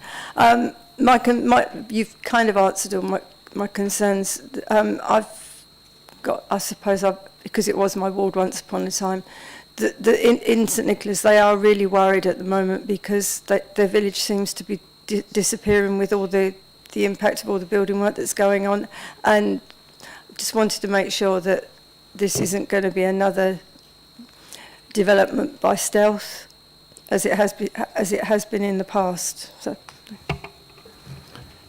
Thank you, Councillor Wright. I think we understand what you're saying there, but I don't think that isn't the case at the moment. Councillor Crittenden. Yeah, thank you. I just wanted to. I mean, I do find it strange that someone would suddenly want a garden that enormous, unless you are, I suppose, already in an enormous house with an enormous garden. But then that's not my life. But I noticed that there are some plantings and stuff. I just wondered whether or not there was any intention to enclose it. And if not, I suppose rather than Airbnb, I have visions of marquees and garden parties and wedding receptions and things like that. But that comes back to the intended use, which would concern me. Yeah. So it's the same issue as to whether or not there would be a change of use of the land if those sorts of events were to occur.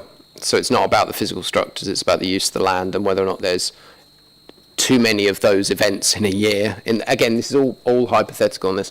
In terms of the point you're raising about enclosure of the land, the particular permitted development rights that exist right now on the site allow for a 2-metre fence to be erected around that site, close bordered potentially, because it's, I'm going to just quickly look across to my other officers to make sure I'm not saying anything that's wrong there. No, they're not telling me I'm wrong, so that's fine. So on that basis, because it's not next to a highway, it's not directly adjoining a highway, which would mean it needs to be a metre. Now, again, the issue is more about structures being placed in there, which is why we've looked to control it in the way that we have. But in those terms, again, it comes back to that point about what the Planning Act kind of covers anyway and what other PD would cover in the event that stuff happened on the site. I think the reality is we don't know what will happen on the site. Members can't take account of what could happen, but obviously we are aware of the concerns of members. I think that's been made very clear by this particular development, and therefore we will certainly be making sure that we're aware of anything that occurs on that site. And I will flag this up with planning enforcement in terms of the concerns about anything that breaches planning control. Thank you, Chair. Thank you, Ian. Okay, I can't see any other speakers there, so I'll put this to you, members. Those in favour of this application, please show. Those against? Abstentions? That looks to me as if it's carried. I will check, Stephen, did you? Yes, that's been carried. Thank you, members. I would ask Councillor Wing to have a walkies round Margate again, if she would, please. Thank you.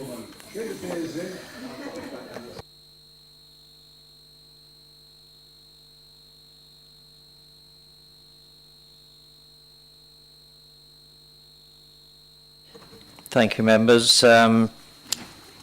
Bringing you to item R09, which is 53 Ettington Street, Ramsgate. We don't have any speakers, obviously, so the report is with Emma. Thank you.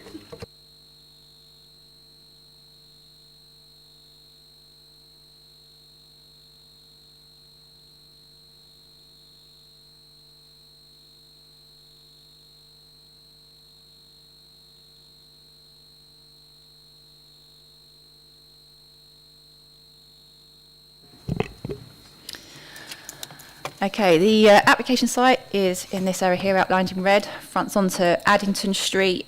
To the rear of the plot is Spencer Place.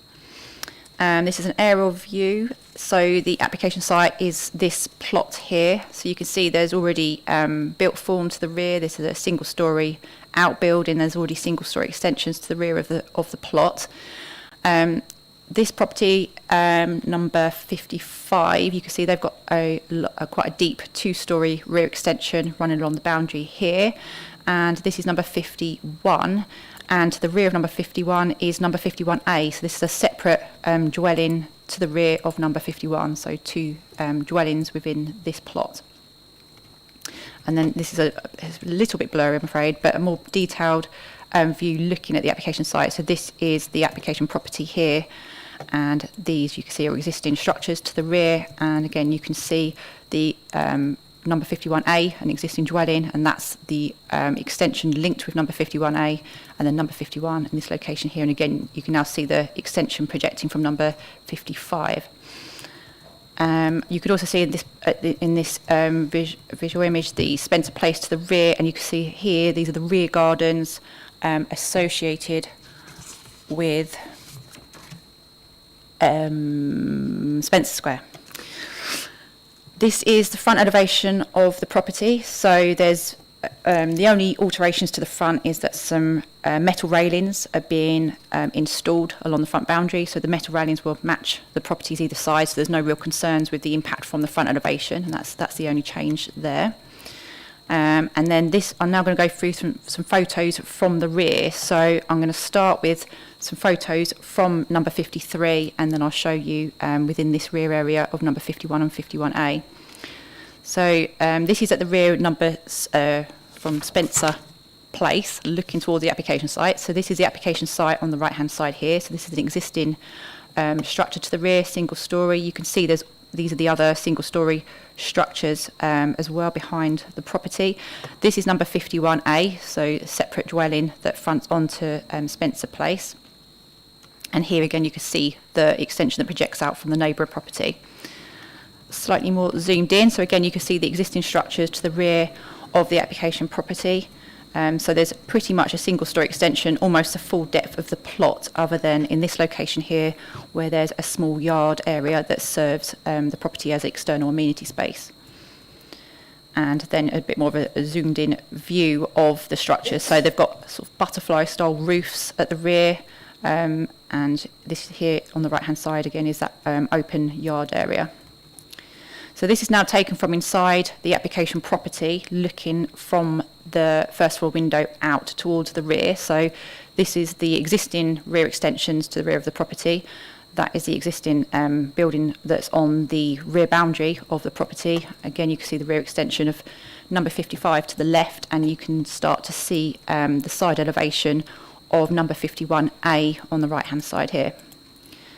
This is taken inside the internal yard area serving the application property. So this is the only current external amenity space serving the property. So this is between the existing rear extension and the far outbuilding on the rear boundary. And again, you can see the side first floor window of number 51A in this location here, and you can see some existing ground floor windows serving 51A. This is just looking up at that two-storey rear projection from number 55. So you can see it's just a blank wall, and you can see the depth of that extension. And again, this is within that yard area between the two existing extensions within the application site. And now I'm going to show you a view taken along from this area here. So there's a yard area that serves number 51 in this location here, so that's their amenity space, and then the amenity space for number 51A is in this location here. So this is looking towards number 51A. There's a first floor window which serves a bathroom.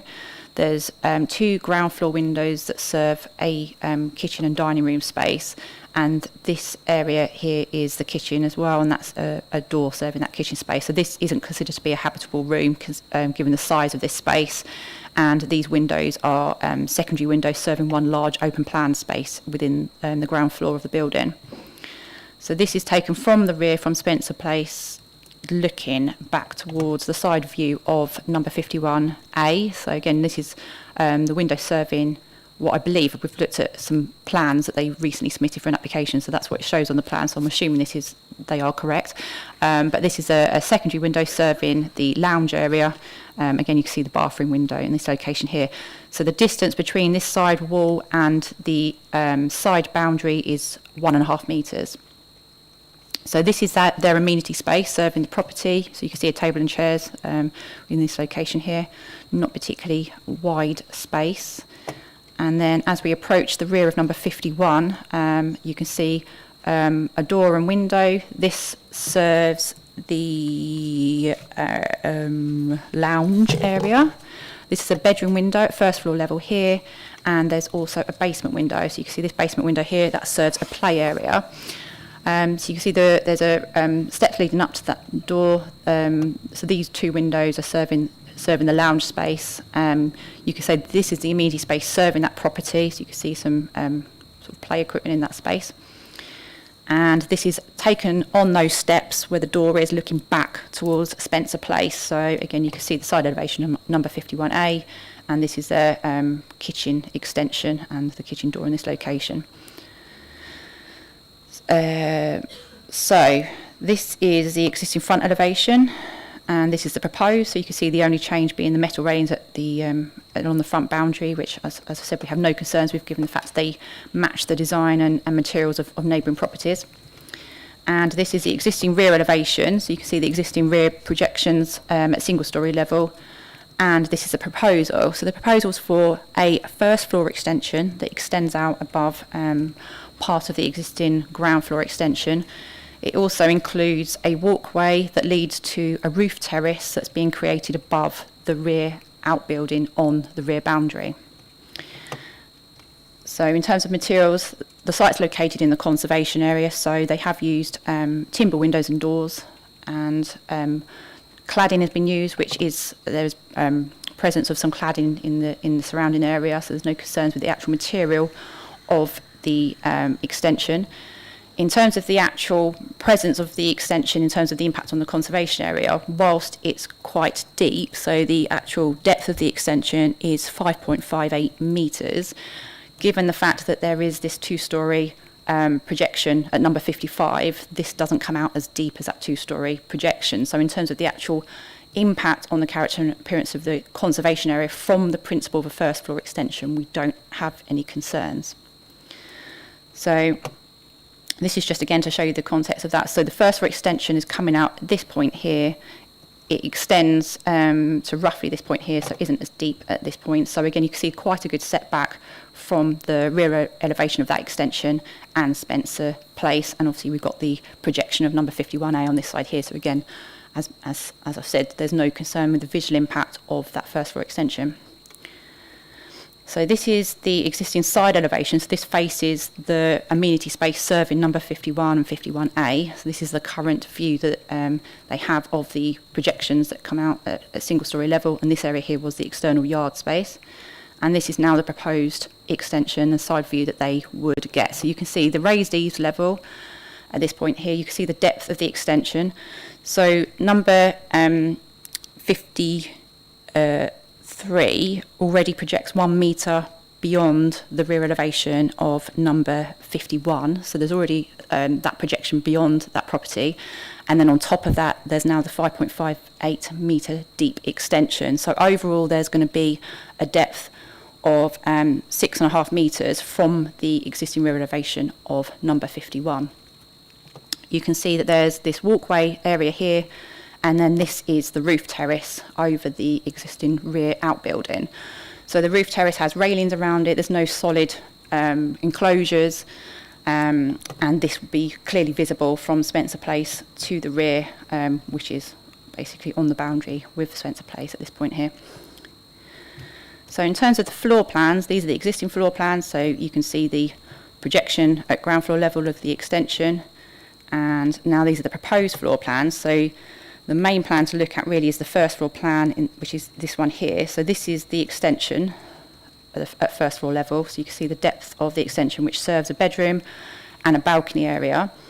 This balcony area will be inset behind this side wall, so there won't be any direct overlooking from this balcony down into the properties, but there will be views out at this point here. And as you saw, number 51 is located in this area here, only 1.5 metres from the boundary, with side windows. So there would potentially be some indirect overlooking from this balcony area towards the side elevation of number 51. You can see here the flat roof of the existing outbuilding at the rear, and all of this area is proposed to be turned into a roof terrace. So this all will be a seating space.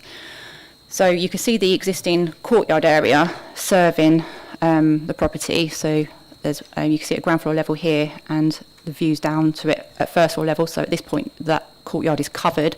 So the only exposed space would be this area here. And you can see in terms of the size of the flat roof terrace, this will obviously become the main amenity space serving the property, because it's obviously much larger than the existing courtyard area and is at first floor level. This is the rear projection at the existing rear outbuilding right at the back of the site on the boundary. And again, here you can see more detail, the proposed roof terrace above that space and the railings proposed around that.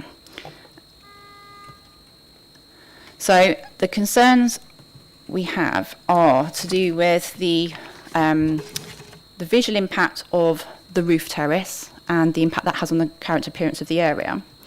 So just going back, sorry, to this view here. As you can see, the roof terrace at this point here, if this has railings above it, is going to be extremely visible from Spencer Place. It is a conservation area. We have to look at whether this fits in with the character of the area, is sympathetic to the historic character of the area.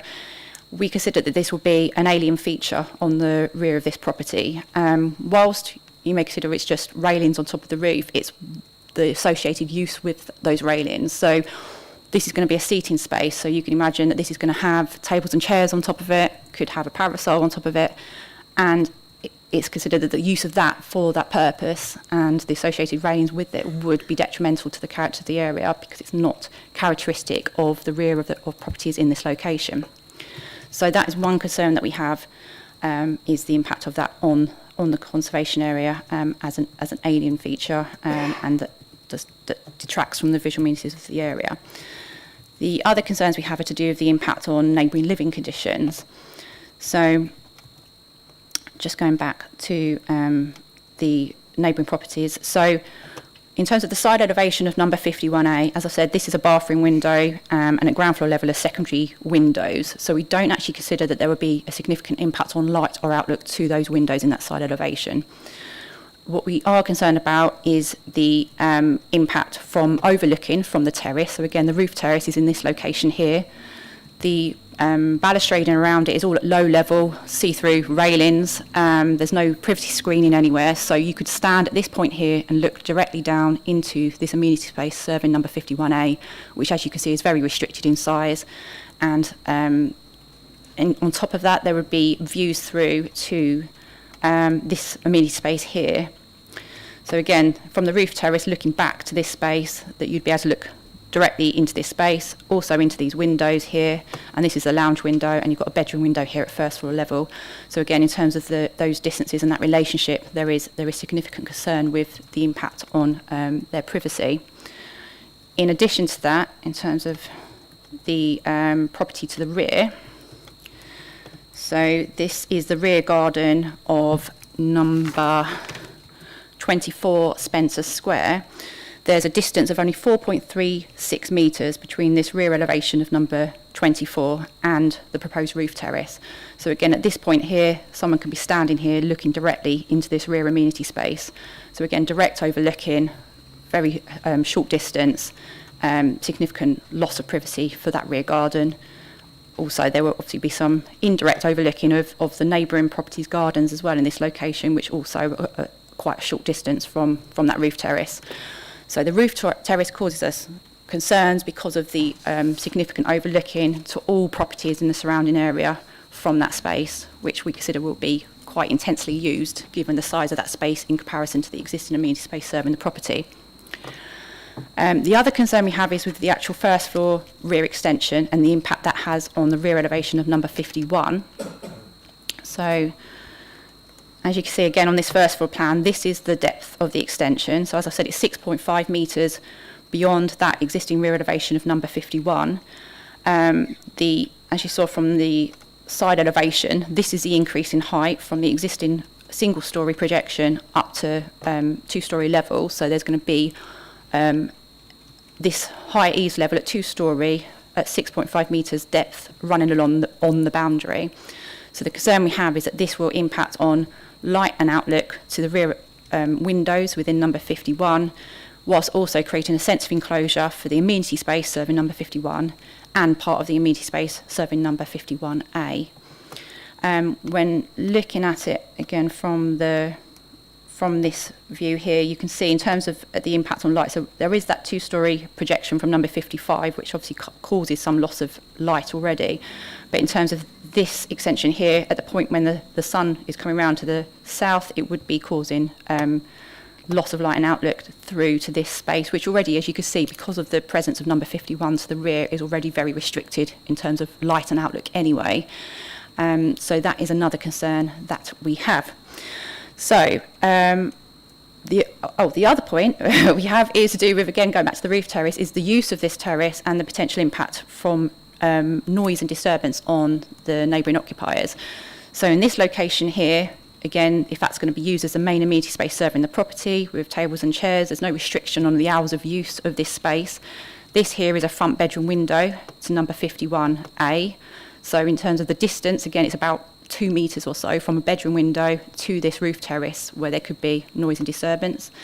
Again, in terms of the impact on existing windows in the rear of number 51, even though it's slightly further away, we still consider that at first floor level, which is level with bedroom windows, that the use of this terrace would impact on the living conditions of these occupiers in terms of noise and disturbance from that use. So it is recommended for refusal on the grounds of the visual impact of the roof terrace and the use of that space on the character and appearance of the conservation area, the impact of the first floor rear extension on the light and outlook of number 51 and causing a sense of enclosure to that space, and the use of the roof terrace and the impact on a number of surrounding properties in terms of loss of privacy and noise and disturbance from that use. Thank you. Thank you, Emma. I move the officer's recommendation, which you heard is for refusal. Would the Vice Chair please second? I'll second that, Chair. Thank you, Councillor Coleman-Cook. Councillor Austin. Thank you, Chair, and thank you, officers, for your report. This is an area, it's in my ward, and it's an area with a variety of mixed, very close together housing. As you've seen, this is a property that is the smallest house in the street. It's tiny. It's like a doll's house, overlooked by enormous buildings that are like warehouses. So if there had been previous concerns, as we've seen before, if we'd had a conservation area and all the associated concerns about that previously, perhaps this wouldn't have developed in the way it has, because this is the property that is overlooked massively by all the neighbouring properties. Yes, I can see that there may be some concerns. On the other hand, the neighbours, the houses at the back, nobody has raised an objection. There have been no objections whatever lodged to this proposal. Ramsgate Town Council has looked at this as its planning committee. We raised no objections. Heritage and Design Forum has raised no objections. As a ward councillor, I know that residents in Central Harbour Ward are not backward in coming forward if they're not happy with something, quite rightly, and nobody has raised any objection. With regard to having the garden area, the roof terrace at the first floor, this is a feature of a number of houses in that immediate area. So it's not a precedent. I can see that there may be concerns about it, but with regard to the potential for noise, this house is 2 doors down from a pub. Thank you, Councillor Austin. Councillor Hart. Thank you, Chair. I seem to have spoken on everything tonight. This is a difficult one because I don't know if Councillor Wing is a party animal or not. I don't know her that well. But I do have concerns that the balustrading is not, shall we say, privacy-minded. And I think that's the biggest issue with that. I think it should go back and it should be offered that a screen goes up at a height that if you're sitting in a chair, or at least, we had this before in another building where they were overlooking a kitchen and they put a good height barrier in there, and I think it has to be done in a way that gives privacy to the neighbours, and I think that's quite important. And you know, if you want open space and you don't need the outbuilding, then you can knock the outbuilding down and have your outside space. So that's an immaterial argument. But I think the issue I have is the fact that you do lose privacy with the fact that it's on a flat roof, and I think you've got to have a privacy screen in there, and I think that's quite important. Thank you, Chair. Thank you, Councillor Carr. I'm going to bring Emma back just on that subject, if I may. Well, the concern we would have with that, I can understand what you're saying. Yes, normally in normal circumstances, if there's a balcony or roof terrace that is overlooking, we would encourage some form of privacy screening. Obviously, in this instance, you have to consider what visual impact that would have from an increased screening in this location. So we would normally expect, in order to protect privacy, a screen of approximately 1.7 metres in height. So if you had a screen that wrapped around, because there's obviously views from every direction from this roof terrace that are causing overlooking concerns. So this rear elevation and the side elevation, and potentially back in looking towards the rear elevation of number 51. So you'd actually need it on almost every side of the roof terrace, and it's the resulting visual impact that would have, given the fact this is a conservation area, so it's not going to look in keeping with the area. Councillor Hart. Thank you. I'm not trying to be obtuse or awkward, as you know me, but that screen would be no higher than the building next to it. So if you Please, take one at a time, please. If you take the pitch of that roof, if you put a screen on top of that, because they're obviously going to level off that roof, because you can't have a sloping, shall we say terrace or patio, I don't mind what you call it, but that is a sloping roof. So that's either going to go up or it's going to come down. If they were minded to bring it down a bit, that would stop the overall height of it, but it's still not going to go above the pitch of that roof. So I can't see what the objection to that is. And I do understand what you're saying with regards to lack of light in those little terraces next door, etc., etc. Now, I do agree with Councillor Austin. That is a tiny property in the middle of some enormous buildings, and it is quite shocking how tall they are. And if she put in the right permission, she could probably get it up to that roof height and then carry on that way. So that's a different thing altogether. However, I do think screening would be an essential part of this, and I think to refuse it outright, I think is wrong. I think it needs to go back to the drawing board, and it has to be done in a way which is sympathetic to your wishes. Now, if that means that that's obviously a yellow stock or red stock brick, if that was then built up to hide that overall increase in height, like that building is there, then that surely wouldn't produce an objection on that side. So that's something to consider, maybe. I don't know. Thank you. Thank you, Councillor Hart. We've got to look at what we've got tonight. I think I know you understand that. Councillor Everett. Yeah, I think we've got to be very careful here not to talk about the applicant, because what we're being asked to do is give permission for something which could be sold on and used by a completely different person in the future who might use it in a completely different way. So I think the applicant has to be irrelevant. I just wonder whether, I'd just like to know about that store building, really, because it seems to me that the property obviously is deficient in outside space, and it's entirely reasonable to try and create that outside space, but by creating it at first floor level, that's where we're running into a problem. So can you tell me any more about that building? I mean, could it, for example, be demolished with or without planning consent in order to create some outside space, which obviously wouldn't create the overlooking problem?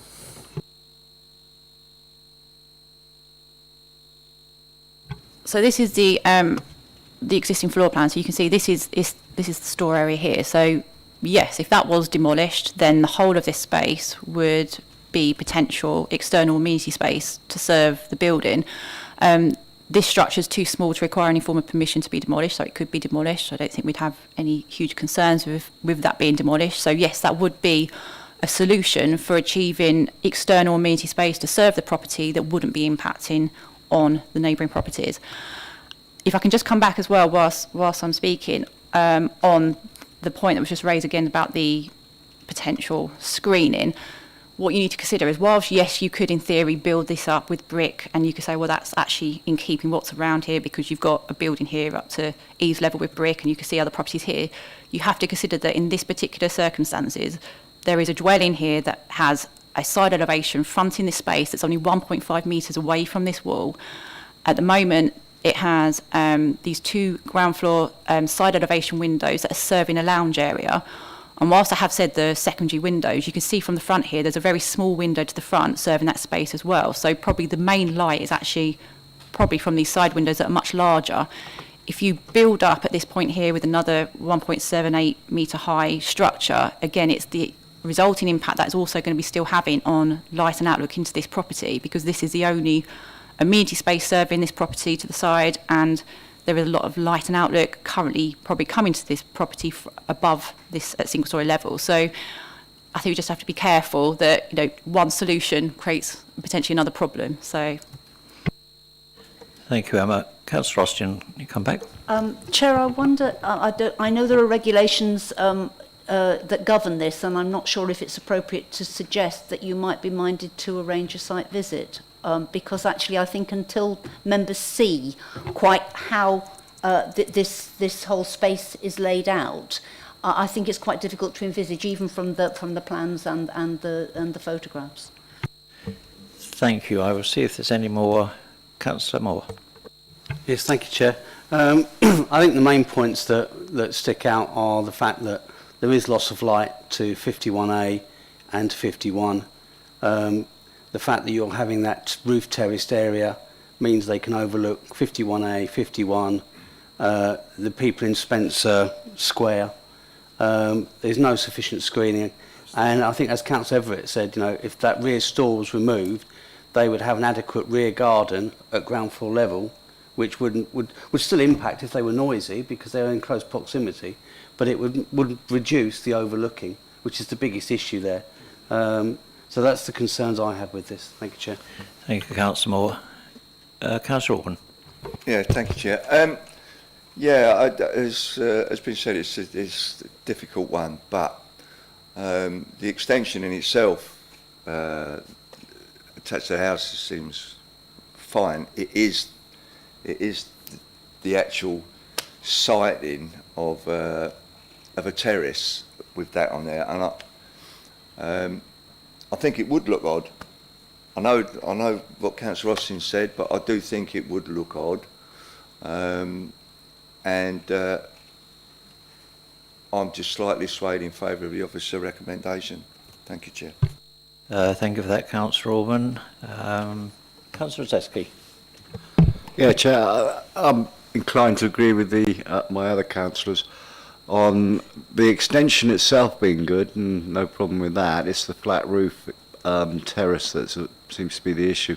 Maybe a site visit could be a good idea, so I'd leave that in your hands, Chair, as to whether or not we can do that. Thank you. Thank you, Member. Councillor Coleman-Cook. Thank you, Chair. I'll take on board what was said about a screen, but the screen is only one side, isn't it?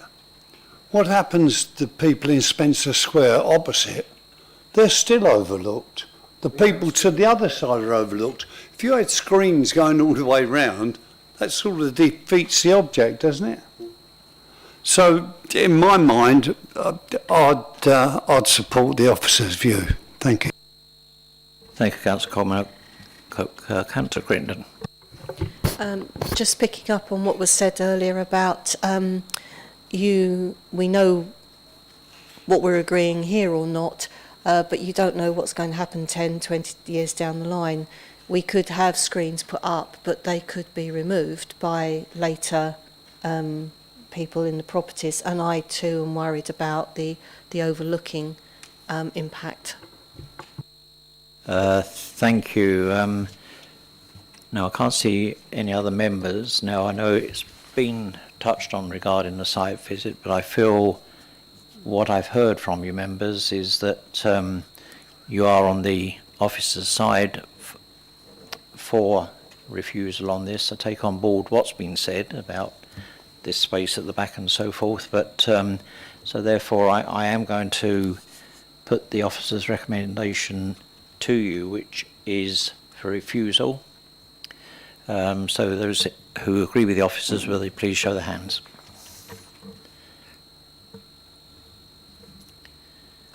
Those against? Any abstentions? One, thank you. That has, officer's recommendation has been carried for refusal. Thank you, members. Thank you again for very good debate tonight.